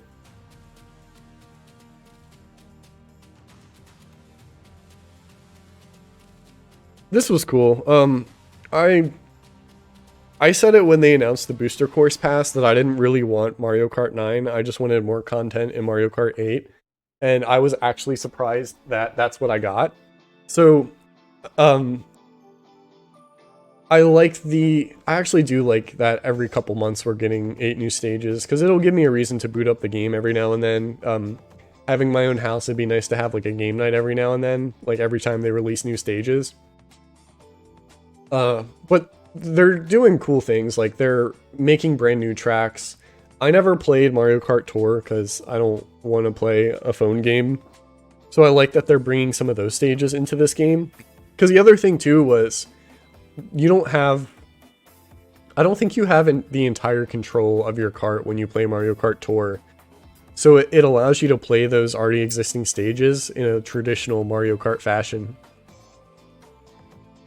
But some good variety. At this point, it's the same with like when they were adding Super Smash Bros. Characters. There's just so much content in Mario Kart 8 that I don't care what stages they add. It's just that we get new stages like in the mix. So I'm not going to be critical of the stages that are in it, but there's a lot of good stuff in here. Like, you know, Waluigi's Pinball is the GOAT. So it's nice to see that. The Mario Kart Tour stages, it's cool playing the tour stages and the new stages and still getting some brand new stuff to me in it. Ooh, here's an article from you, Big B. Do you think I'd be getting to it like 2 months later? Mega Man Battle Network 10 game collection coming in 2023. I think we talked about the announcement for this. Because I want to play these games. I played the Mega Man Star Force. I played all 3 of them on my Nintendo DS when they came out, and they were really fun. But I never got a chance to play these older ones. And also I hope it's nice to have an accessible Switch way to play these. And hopefully it'll bring the price down if I ever do want to get the physical versions. But I would love to play through these games at some point. Maybe do a video on them. But they've done pretty solid with any of these Mega Man collections that they've released recently. I want to see that screen where all of them are here. So play your way through all 10 action-packed games. I just had it. There it is.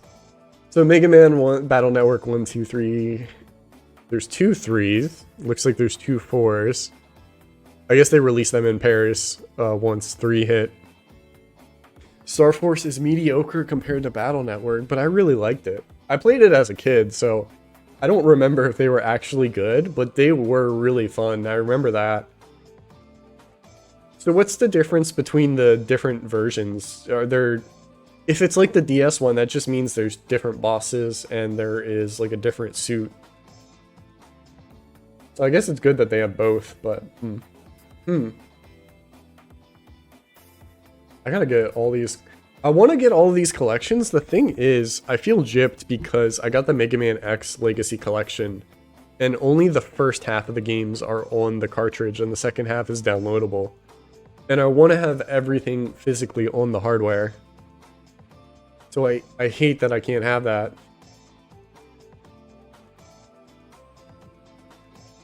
So it's coming to Switch, PS4, Windows PC. Different chips, forms, and the later ones have different stories since you team up with different people. Do they allow you to connect the 2 games like Pokemon to get the other stuff? Or do you need to... Or is that content locked to each game? Also, when was the release date?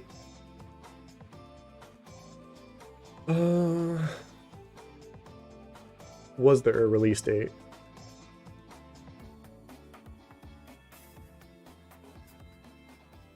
Volume 1 and 2 are only available separately in digital form, right? Okay. Release date, please? Coming in 2023. Okay, so there's still some time. I'll skip through this. I don't remember too much about the Direct.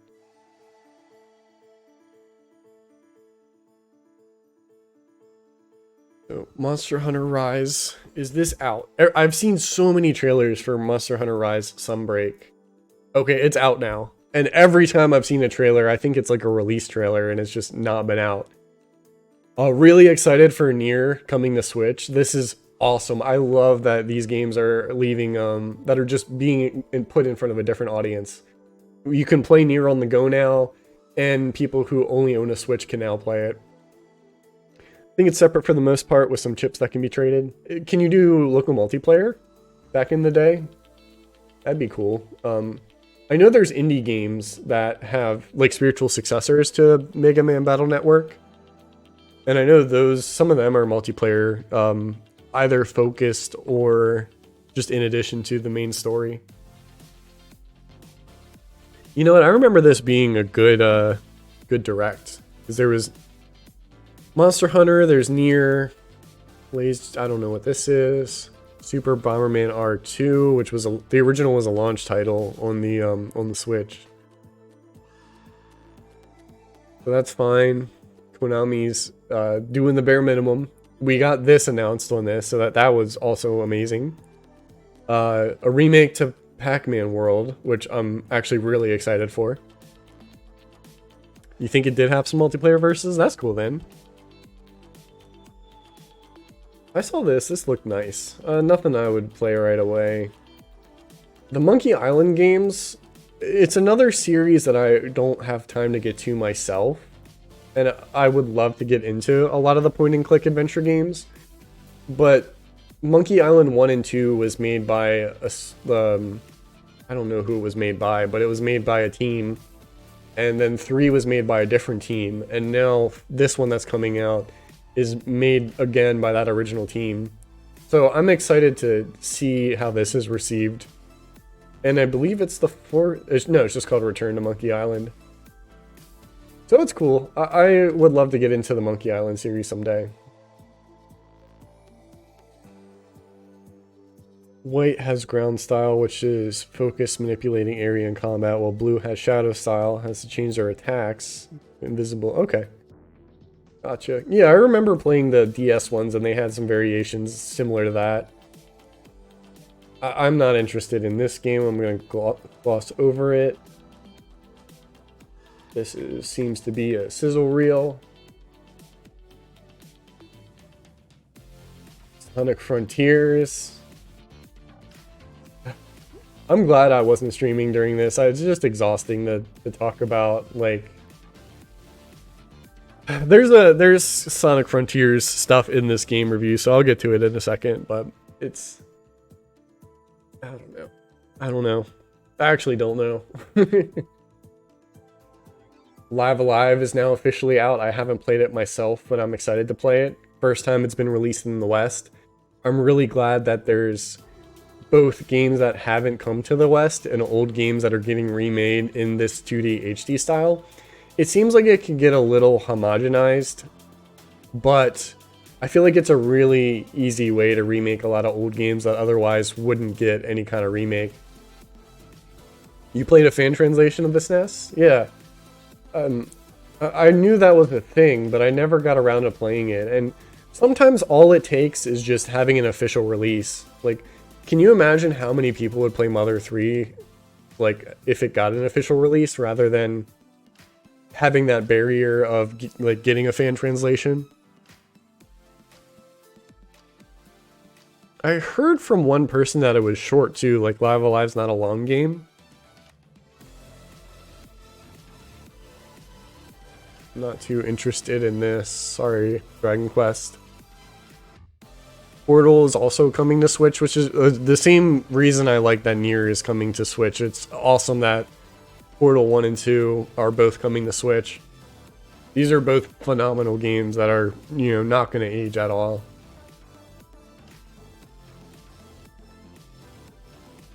Somebody told me about this game. No, it was another game. I think I just watched somebody react to this is what it was. And then the big announcement. Not only is Persona 3, 4, and 5 coming to Xbox and PC, but it's coming to Nintendo Switch, which, you know, they did it. Good for them.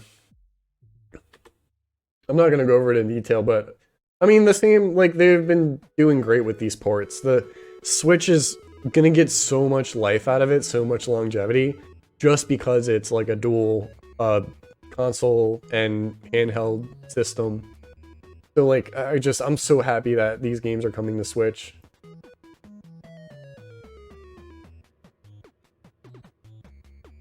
We got more gaming news, so I'm gonna take a quick bathroom break. I'll be right back.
Alright. It would be nice if Terra Enigma got the same treatment as Live Alive. Exactly. That's something... So, like... Terra Enigma even made it to Europe. I think it was Japan and Europe, but it never came to America. So that would be even less work because there's already an official translation. But it's funny you say that. That's another game I want to try to get to this year. It's already August, though. Like, this year has gone by pretty fast. But I do, like, I've had a lot of passing conversations about Terra Enigma, and it seems like something I really want to get into. This is rumors and unconfirmed things, so I'm going to spend little time on it.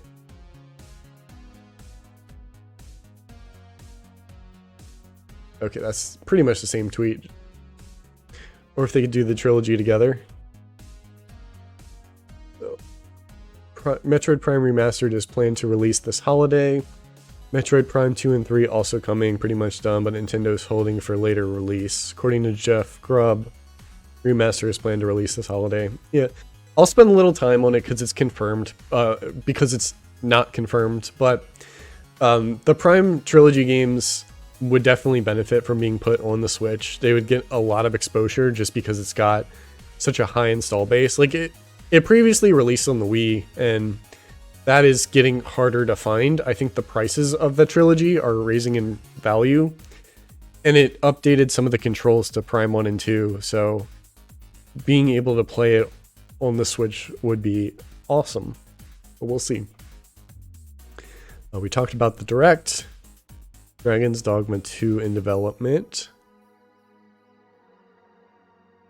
I've never played Dragon's Dogma, and I still forget what the gameplay is like sometimes. Yeah, Prime. I played Prime 1 and 2. I plan to play 3 before 4 comes out, just so I'm like all caught up. But I can vouch for Prime 2 is my favorite out of the bunch.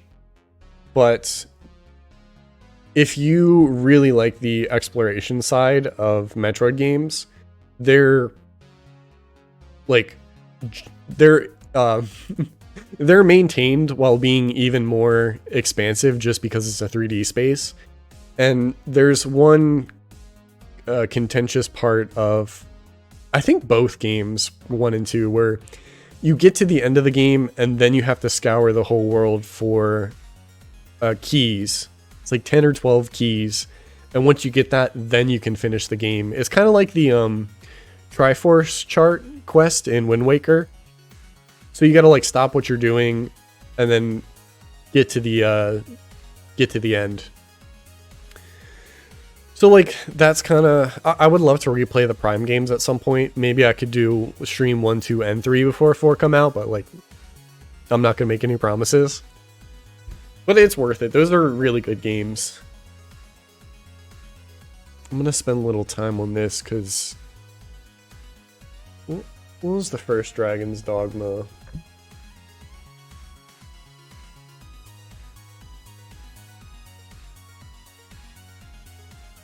It came out? I remember there was a game that got canceled that was... This is 2013. But I think I'm confusing it with something else, obviously.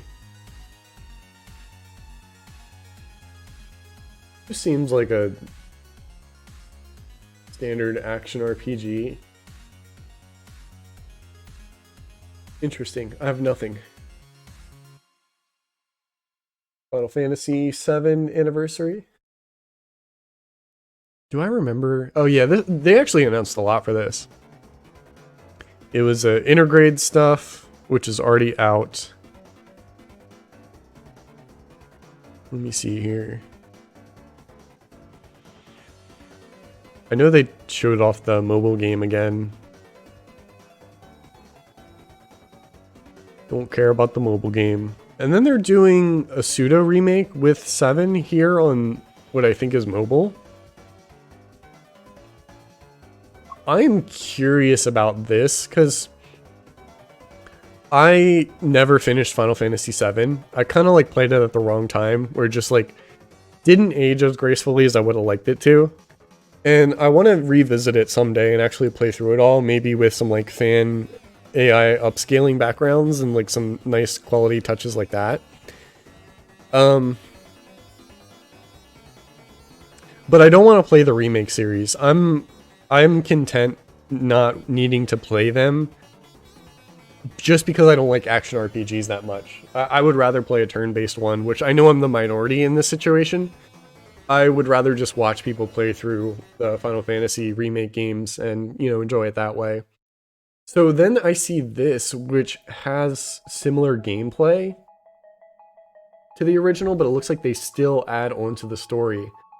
So I want to know, like, how much of this is the new story and how much of this is the old story. And it still looks like it plays differently, so I don't know if I'm interested in this. I don't know yet. Final Fantasy VII Ever Crisis is going to go through the entire universe of 7, so everything from the mobile games all the way to the remake. I want to see the Crisis Core stuff, because I like Zack's character. I've watched all the cutscenes in Crisis Core. But I'll have to look into this in my own time, because I want to know more about this. We'll see.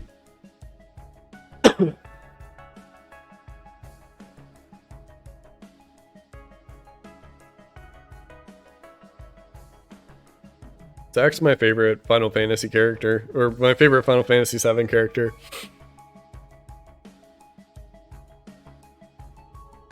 So I was actually, even though I'm not invested in Final Fantasy VII, I like Zack content. So I like that we have more here. Even if like Crisis Core story was wacky. Pretty much a love letter game to tie everything together. That's what I like about the ability to remake Final Fantasy VII, is that they get to canonize and work all the other side parts of Final Fantasy VII into the main game.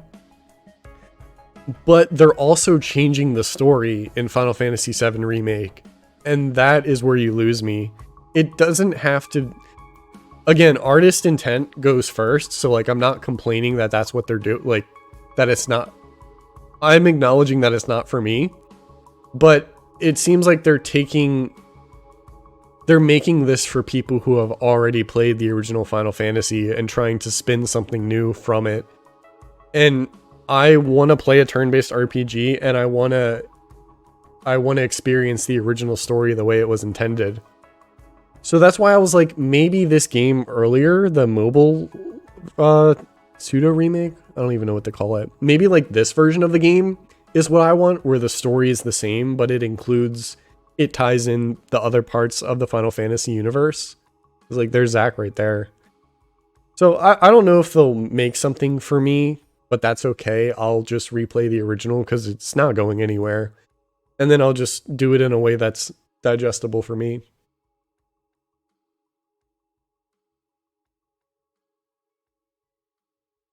And this is the next part, I believe. Because actually, yeah, here's Final Fantasy Remake, Final Fantasy Rebirth, and then the final part. So they've announced that it's going to be 3 games total. That's cool. Final Fantasy fans are always eating.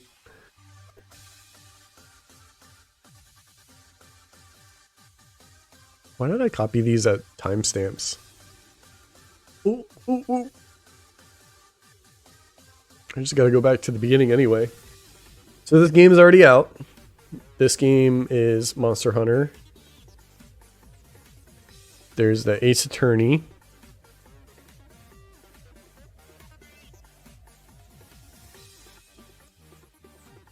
Was I interested in that game? Do I know what that is? There was some game of like an astronaut in the city, and I feel like this fits the bill pretty well. I think I'm interested in this game, but I gotta remember what it is.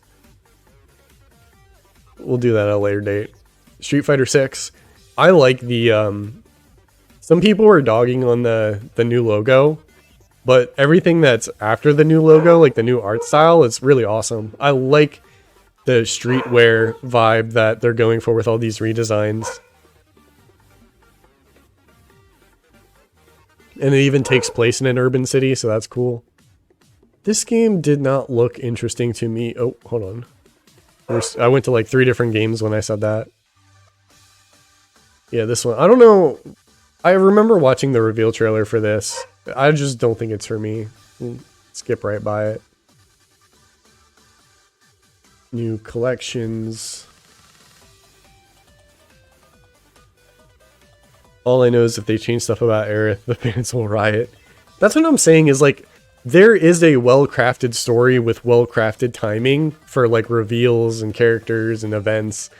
And then the remake games completely change it in a way that's like they can tell a different story, which is what they're doing, but it was a carefully crafted story the first time around. So when you change it, you're like removing the, like with Sephiroth, he was very carefully kept hidden as a character throughout the first game until a very specific point. Like you were following a dangerous man, and then there was that snake with the giant stake going through it, stuff like that. But now you just like see him and fight him. You have nightmares of him like super early in the remake. So it's just, I don't know, man. I got this collection. I haven't played a lot of the stuff on it, but there's a lot of Darkstalkers 1. Like I want to play more Darkstalkers. But Red Earth, I was really excited about playing. Red Earth is a fighting game that you fight, that's just a boss rush against like non-playable characters, and I think you can play a co-op too. So it's like, I really want to play through Red Earth at some point.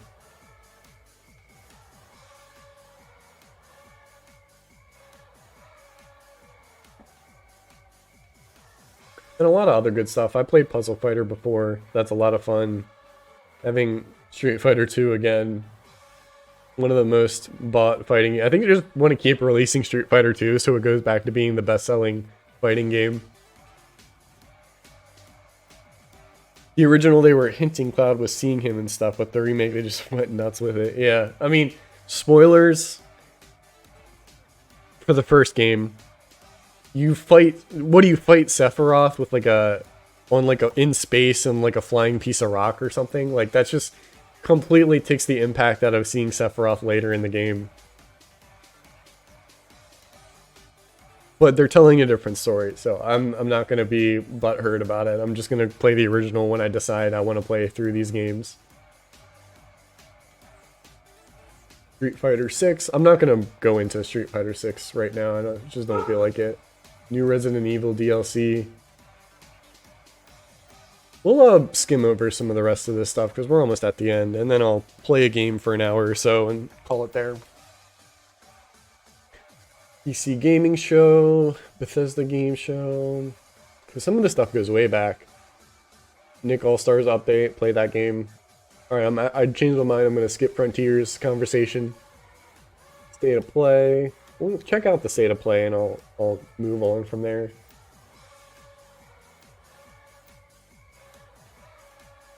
I don't remember what was in here. Oh, Resident Evil 4 remake. Some people are like, oh, you don't have to remake it, but I think they did a good job with 2 and 3. I haven't played 2 and 3 yet. I really want to play 2. But they did such a good job. I feel like this can only be a good thing.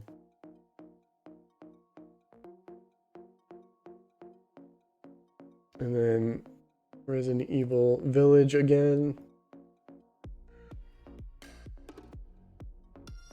What is this, was it Dying Light? I think it, no, The Walking Dead. All zombie games look the same. I won't apologize. And then a VR for Horizon, which is interesting. Spider-Man remaster, right? Stray. I haven't played Stray yet. I know a lot of people are excited for Stray. They had a new Callisto Protocol. Is that what? Yeah, yeah. All right, I take it back. All zombie games don't look the same because this one looks awesome. This is made by a lot of people who made the original Dead Space game. And so I'm super happy that they're not tied to EA and they're making their own IP. Like they're making a spiritual successor to to Dead Space. I'm super excited for it. It looks so good. I can't wait to play it. I saw this. So like, I saw this, it didn't look too interesting, but then I saw a comment by the developer on Twitter, and they were like, I loved Persona. It was a really impactful game for me. I liked it so much, I wanted to make a game like Persona, like with story, like Persona aspects. I think this has got like dating and social aspects in it. So like, while this trailer didn't do too much for me, I really like the resolve of the developer. It's like, hey, I like this. I want to make more of this for people. I'm going to make it. And they did. Yeah, Dead Space 1 also getting a remake. So like I'll have to see how this game does. I wonder when it comes out. Early 2023. More Street Fighter 6. Sizzle reel. I gotta play Tunic. I'm gonna buy that as soon as it gets a physical release.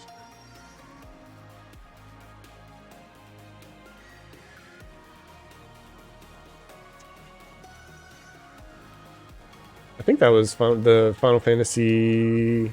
What are we on? 15? Am I really just gonna gloss over 15? Yes, because I'm tired of doing the gaming news. It looks cool. It's seems like an action RP, like an action game this time around. It seems like they're taking stuff from Strangers of Paradise and kind of it's just, I don't know if I'll say that. It just looks like an action game. It looks cool. Maybe I'll play it, maybe I won't. The reason that I would want to play this game, Final Fantasy 15, or sorry, 16. I change every time I said 15 to 16. The only reason I would want to play it is because it has Yoshi P. I don't remember his full name at the moment, but Yoshi P is the story writer for this game.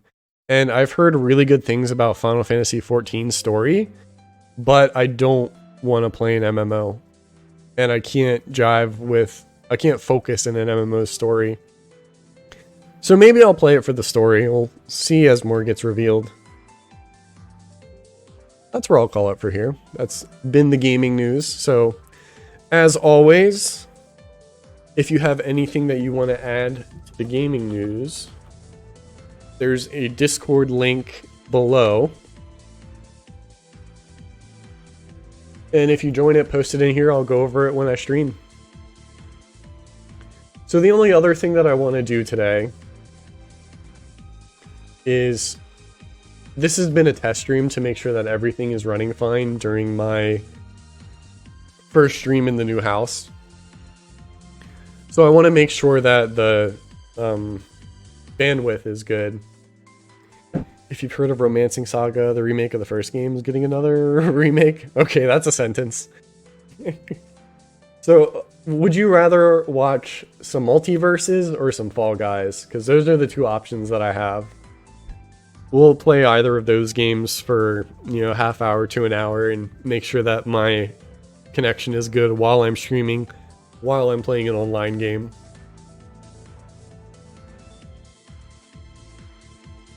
Let's look up Romancing Saga. I don't know. I could hop on for a few. Yeah, let's if you want to play Multiverses, we can do that. Romancing Saga. The original was PlayStation?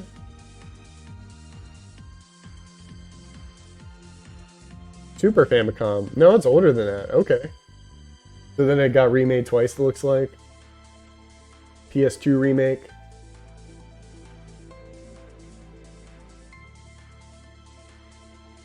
And then the remaster of Minstrel Song was announced for 2022. Interesting. Alright, let me get a cable and then I'll boot it up. Send me whatever friend request info you need, because I gotta get a controller and a cable. It'll take me 2 seconds. The first thing I'm gonna do is turn off the in-game music. The in-game music for Multiverses just feels like I'm sitting in a World of Warcraft lobby. Like, it's so lame, so boring. And you're also gonna have to let me know if the game volume is too loud, because I'll have to adjust that separately.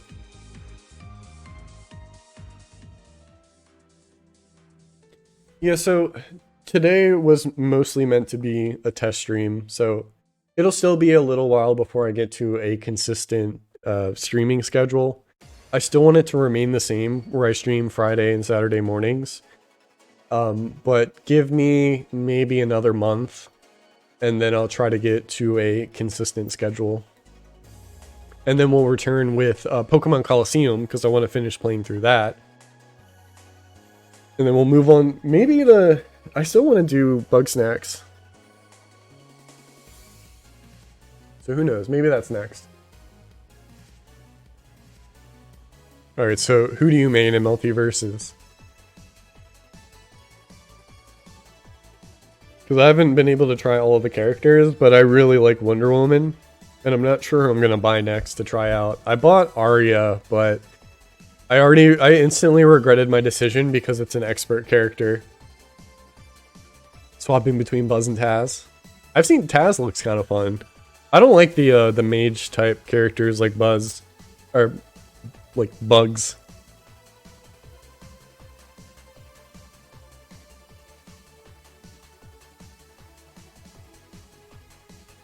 Alright, so first things first. Not graphics, audio. Music volume.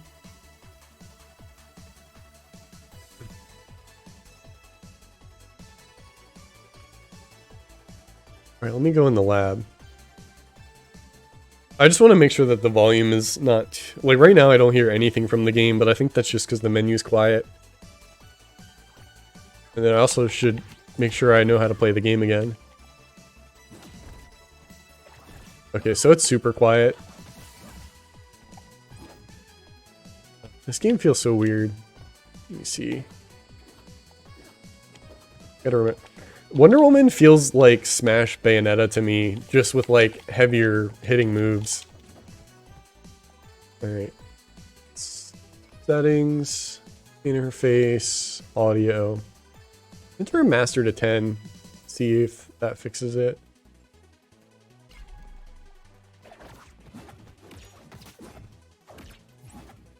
How's the volume for you? Maybe I gotta turn the music down. Sounds fine. Okay.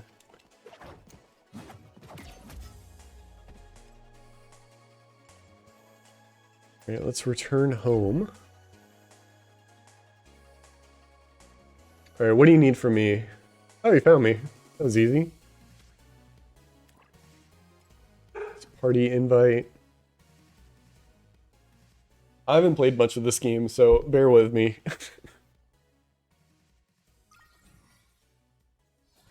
Choose your character. What do I need to do? So 800 damage, that's easy. Use all jumps, air dodges, air specials without touching the ground. Win 2 matches with a support class. I think Wonder Woman is support. I will fight for those who cannot fight for themselves. And then I do have the perks thing I don't like right now, but I just don't like picking up a new character and having to earn all the perks over again, even if they're different for each character.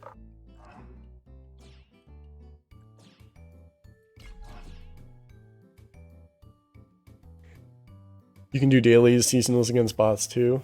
Okay, that's neat. Again, it's got a pretty good model, and it's got rotating characters like League of Legends does. So I feel like at most this game's going to be pretty harmless, but it'll easily, like I talked about earlier with the cross-play with the free-to-play and a platform fighter, also it being focused on 2v2s is really important. You're going to get a lot of people playing this game that you wouldn't otherwise because it's focused on 2v2s. So I think that's really cool.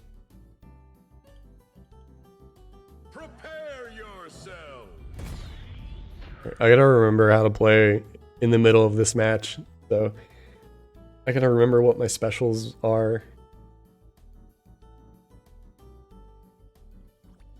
I should have spent more time in the lab before we started, but that's okay. I'm looking forward to seeing you in action, Wonder Woman. Alright, so we got jump, standard. Okay, I think I'm good. Hold still, start.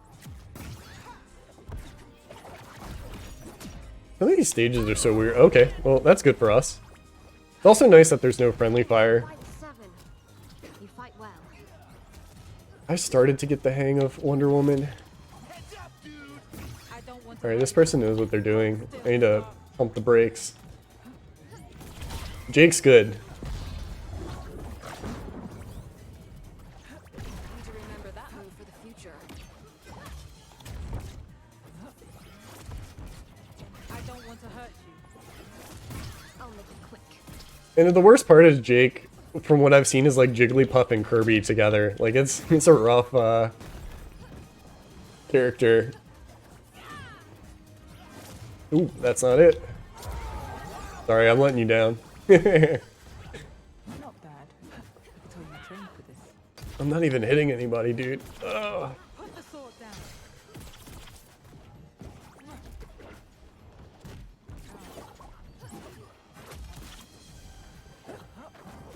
Oh, come on. I'm trying to recover here. I think Jake is good, and I'm trying to, like, go to fight him. Trying to keep him busy. I forgot I should be spamming that too. Like, there's some abilities that, if you don't know how to use them yet, just, like, use them when the cooldown's done. I even missed that. Oh, come on. He gets extra range with that up smash. I was expecting to be out of the way, but the longer he charges it, it went out a little further.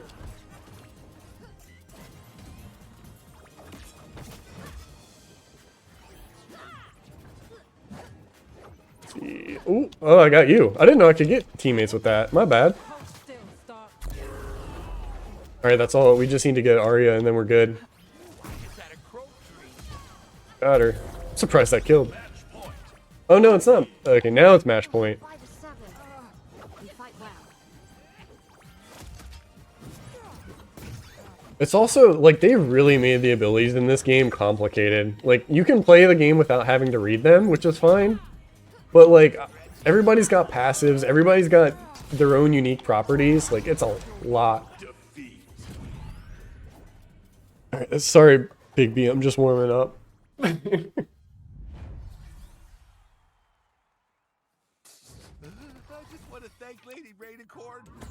Let's not do a rematch.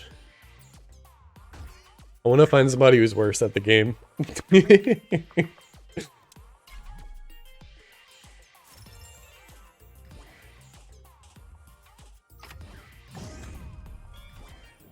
That's the thing, is there's already a lot of people playing this game. I think they tweeted that they already had 1 million people that are playing and the game's not even out yet.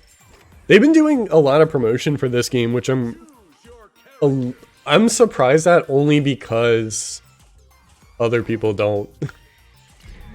Like, Nick All-Stars unfortunately didn't have the budget to do a lot of advertising or, like, finish the game. Sorry. I love the game, but it didn't release with it released with, like, enough to get a competitive scene, enough to support that, and just that. But they've been adding some more, like, good qualities to it. Like voice acting and new characters. I still want to put more time into it. I just don't play a lot of multiplayer games. I'm gonna test my alerts while we're doing a test stream.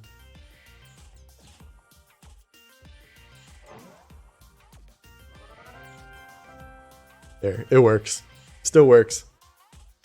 Prepare yourself.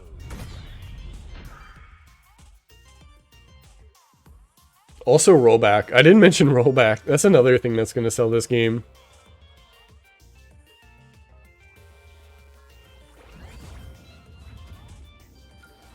Oh, this stage is so weird. Why am I grabbing you when you were behind me? And that didn't hit? Excuse me? Oh man, what is... I think we found people that are even better than the last people. Oh, that Bugs Bunny safe is weird. Oh, he's got super armor. I don't like that. Jeez.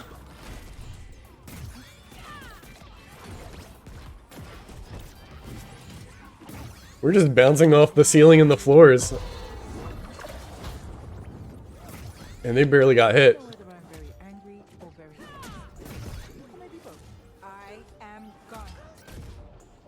Come on. Oh yeah, we don't want that. I don't know what he does when he's fully charged. Alright, now they're almost dead at least. Alright, let's try to KO Shaggy. Oh, alright. I don't know if you can tech that, but I'm gonna say you could have teched that, Shaggy. Oh no! I shouldn't have been there. I didn't let that happen.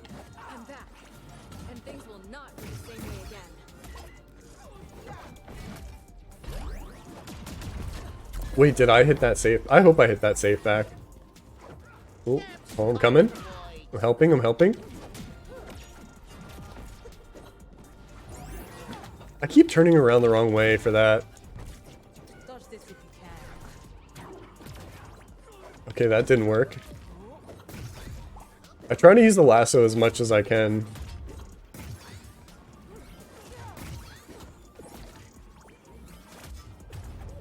I just like having a move with super armor. But I think Shaggy's got a lot more.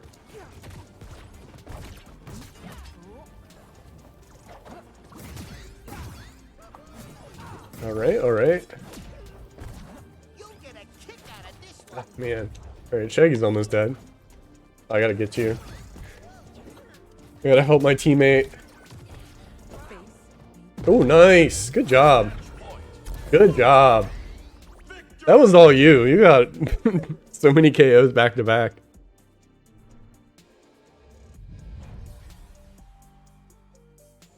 Freeze Hera. We won. Continue. Alright, are we doing it? Alright, I'll take your lead. They all want a rematch. Shaggy's pretty good. Choose your character.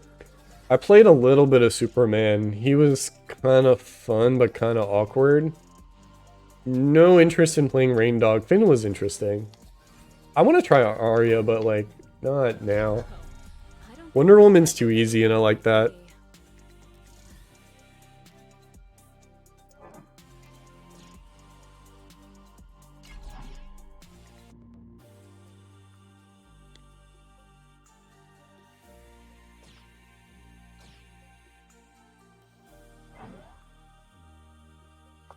Alright, so what does that do? Shaggy gains rage automatically after passing 100. I don't know what it is. I know it makes his other moves stronger, but I don't know by how. I gotta read a novel in order to understand the abilities down to a T. Time to get Amazoni in this joint. I just want them to run into my forward smash. I'm gonna make a bad habit here.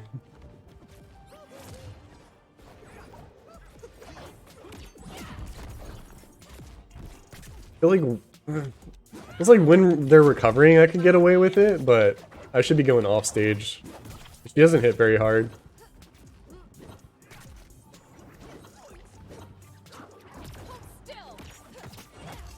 Alright, alright.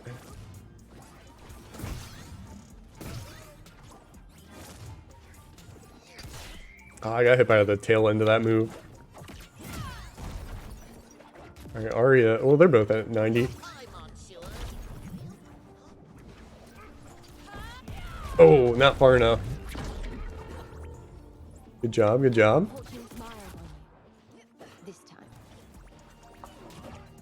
Ooh, shouldn't have done that.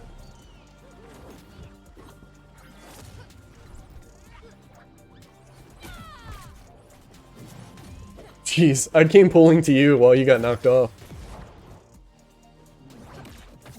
Are there items in this game? I saw a sandwich last match and I saw one this match.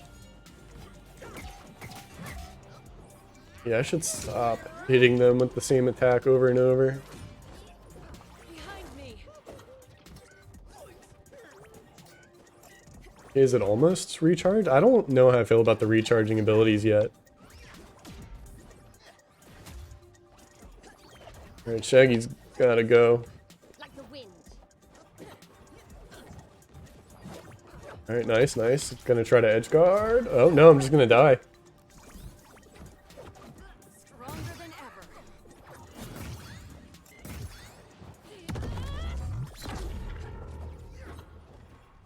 ever.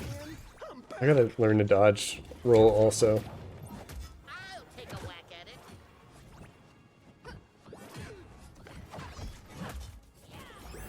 Ah, I almost got him.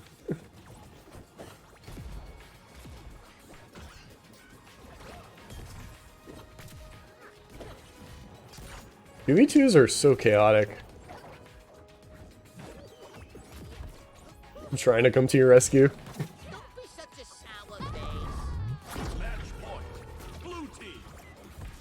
by the suburbs. You fight Ooh. It's alright, you did plenty with that stock. Winter fell off the stage. Oh, you can give your ally. So I could have recovered from that. Red team. That's my fault. It's my time to shine. Wait, what did he do that weekend?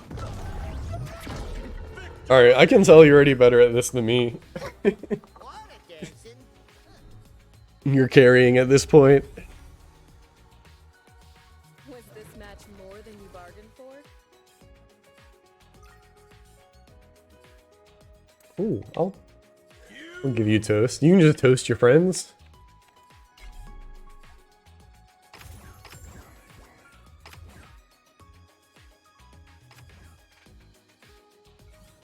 Oh, I don't know if I backed out by mistake or if somebody declined the rematch.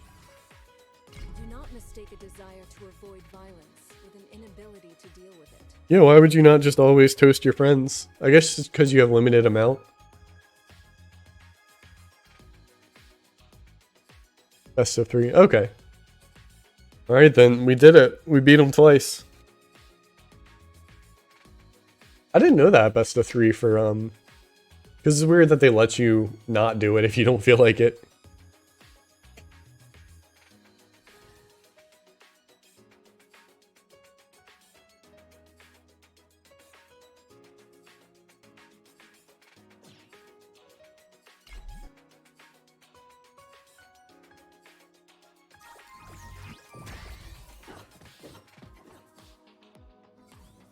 There must be a lot of people playing this game. Superman and Bugs Bunny. Superman's interesting, but his moves don't feel like they have a lot of range, or they have really awkward hitboxes. Like the freezing and all of his specials, the freezing, the laser eyes. His up B's pretty good. His up B's good. It's just slow. Like, it's a 2v2, so if you're caught up in that animation, whether you hit it or not, kind of slow. I don't know how you can freeze somebody with Superman's freeze unless it's like synergized with something else. Unless there's an ability or another person that can help make it worse. Let's hope this isn't a never-ending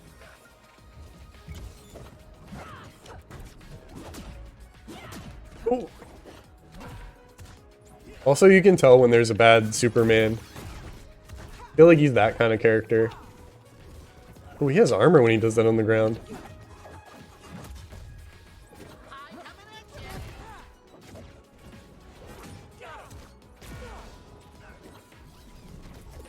Sorry. Oh, man. I gotta actually space better. Never in the battle. I'm in. Alright, this Superman's good. Not the bad one. Then I'm just running into his specials. Sorry. Up and away.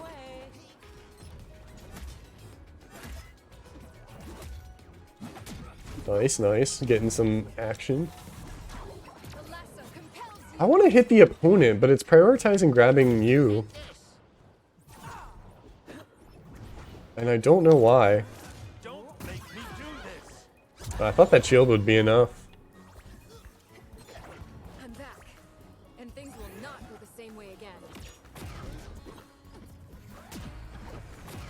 Swing, bada-bada. Oh, I did not know where I was. Alright, run into this for me. Time to use a little strategy. I have an idea. Come on, let me up. Batman, or Superman, no. Ugh, I'm ready for more. please let me. Oh, that didn't kill him. Red team.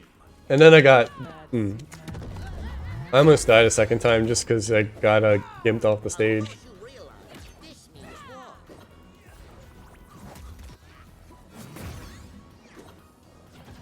Watch your head. Alright, I gotta. Alright, he's doing the thing. He's doing the bad Superman thing where he just spans the side B. I think it's the side B. There, I got you out of it. Are you telling me that did not hit anybody? What? That sucks. That hitbox is nuts. I was like mid forward air and I just teleported into his grab.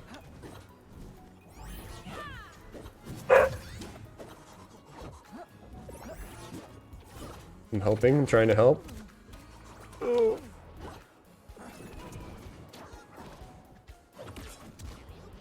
Ugh, I'm playing so poorly.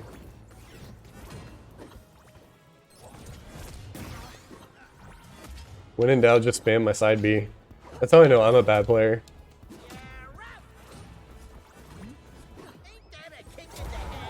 Ooh, alright, that was good. We did alright. You got a couple more in you? I'm just gonna play a few more games and call the stream there. I just wanted to make sure that the internet connection was good. Oh, I forgot to toast you. Okay, not too late.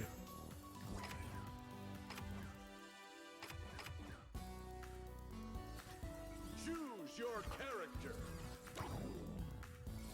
I have a playlist for streams, but I gotta organize it by like what are some jams and what are some slow jams. Because we need some battle music.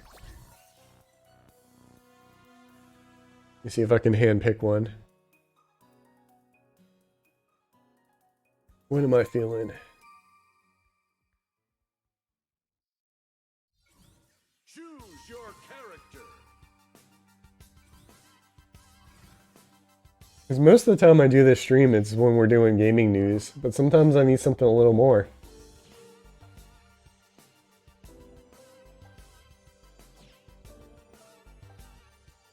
Yeah, we'll leave it. If you have PS Plus, you can get some free stuff like a costume. Ooh, I don't have PS Plus. That's good. They'll probably do some stuff with Twitch too.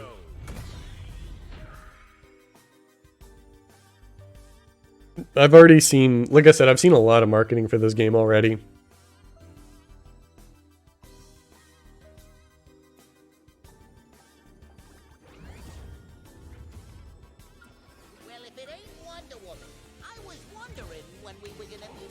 Ooh, that only does 7 damage.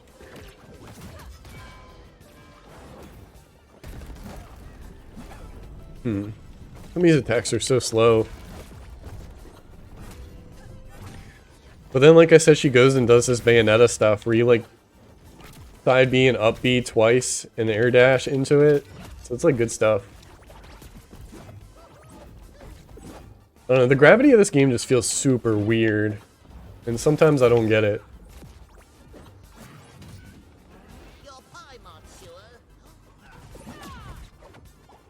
Alright, we're switching targets. I got bugs now, huh?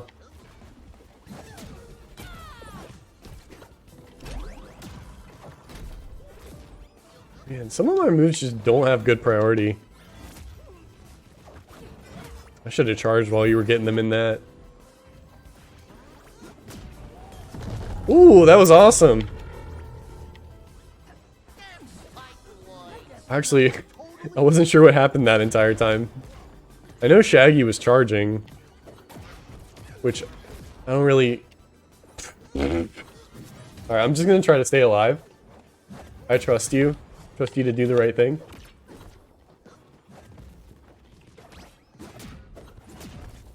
I'm gonna try to stay alive while still kicking butt. Ah, I walked right into that safe.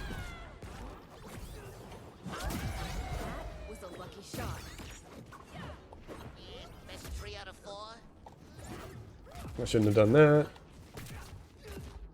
Okay, Shaggy. This isn't combo training. Holy cow. Sorry, I needed to get Shaggy off.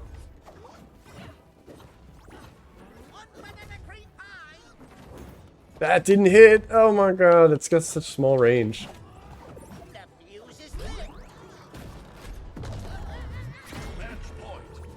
Maybe we can just finish Shaggy. Keep him off the ledge.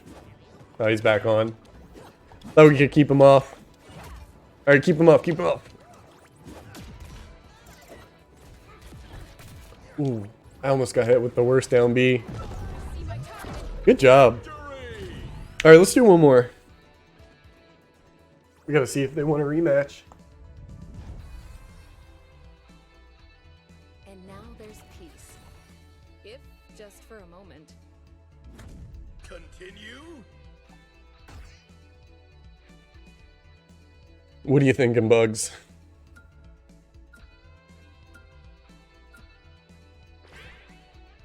No, that's it.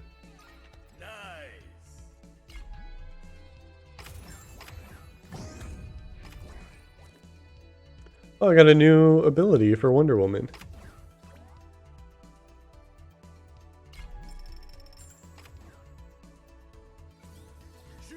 Yeah, Bugs wasn't a fan of playing us again.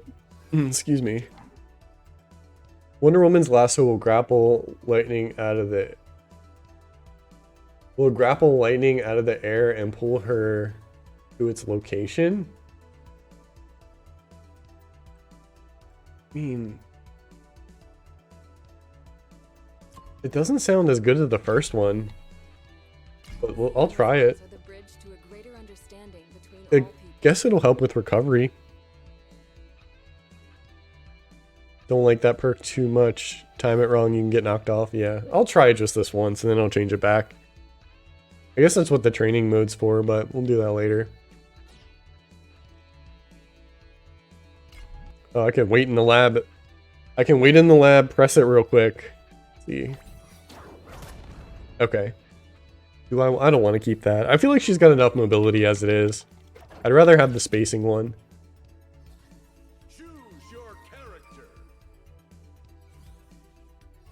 Oh, I'm not able. I thought I was able to edit perks before getting into this menu. Yeah, here it is.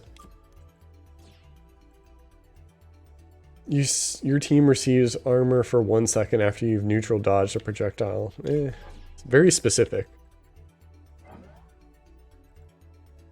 Applying shocked to enemies as Garnet or her ally grants stacks of Garnet's rhythm.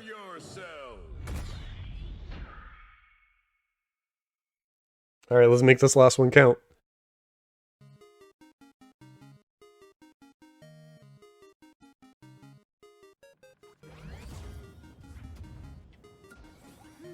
Just like Steven's lonely place. Ooh. Cause like, she's got some... Wonder Woman's got some fun combos. I just can't do it in the mix.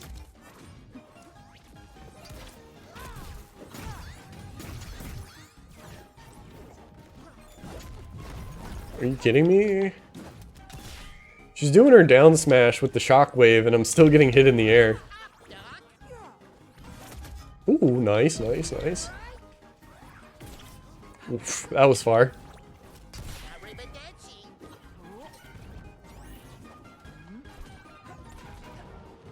Is that the number of broken bones I have? Jeez.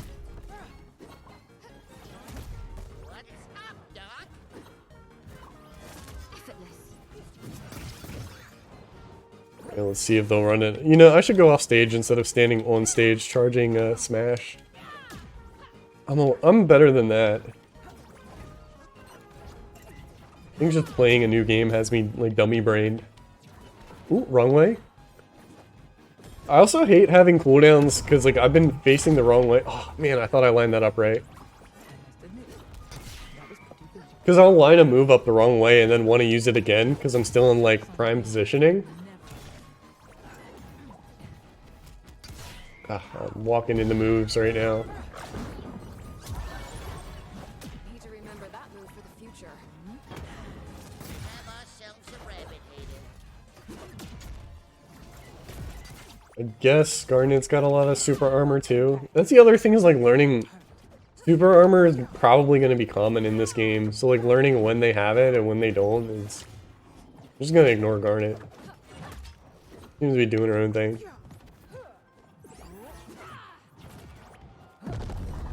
It is pretty fun. There's not a lot of alternate platform fighters to smash, and there's like slowly becoming more and more. I think the one I'm the most excited for is Rivals 2, whenever that's going to come out. I just got gimped. That sucks. Oh, that last hit's what has armor. Alright, good games, good games. Did you ever consider a Justice League? Thanks for the games, Big B. Looks like Zeus smiled on us today. I'm glad that everything with the first new house stream went well.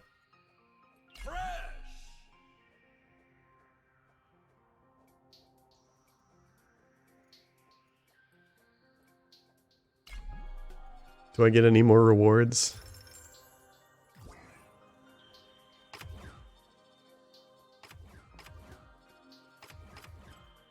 It's also a free-to-play game, so you gotta have the dailies and the bar that goes up. That's mandatory. It's proven to work. Alright, well, that's where I'm gonna end it for today. So, thank you guys so much for watching. The purpose of this stream was just to make sure that everything is working so that when I do get into the rhythm of streaming my normal schedule, which will be Friday mornings, Saturday mornings this time, everything will go smoothly. So you'll have to give me, I want to say like another month just to get all this house stuff done. I'm going to the beach one weekend and yeah, and then hopefully things will be back to normal. Between now and then, I'm also going to be working on my next YouTube video. So if you haven't already, I will link it right here. Let me know if you want to play on Discord. Yeah, absolutely. Yeah, and the Discord's there too. So if you guys ever want to talk while I'm not live or want to play a game, just, you know, let me know. We'll chat on Discord. So thanks, and I will see you next time. Bye. Thanks for watching to the end. Consider subscribing to the channel for more videos like this, and subscribe to the second channel for live stream uploads. I live stream on Twitch, and I also have a Discord.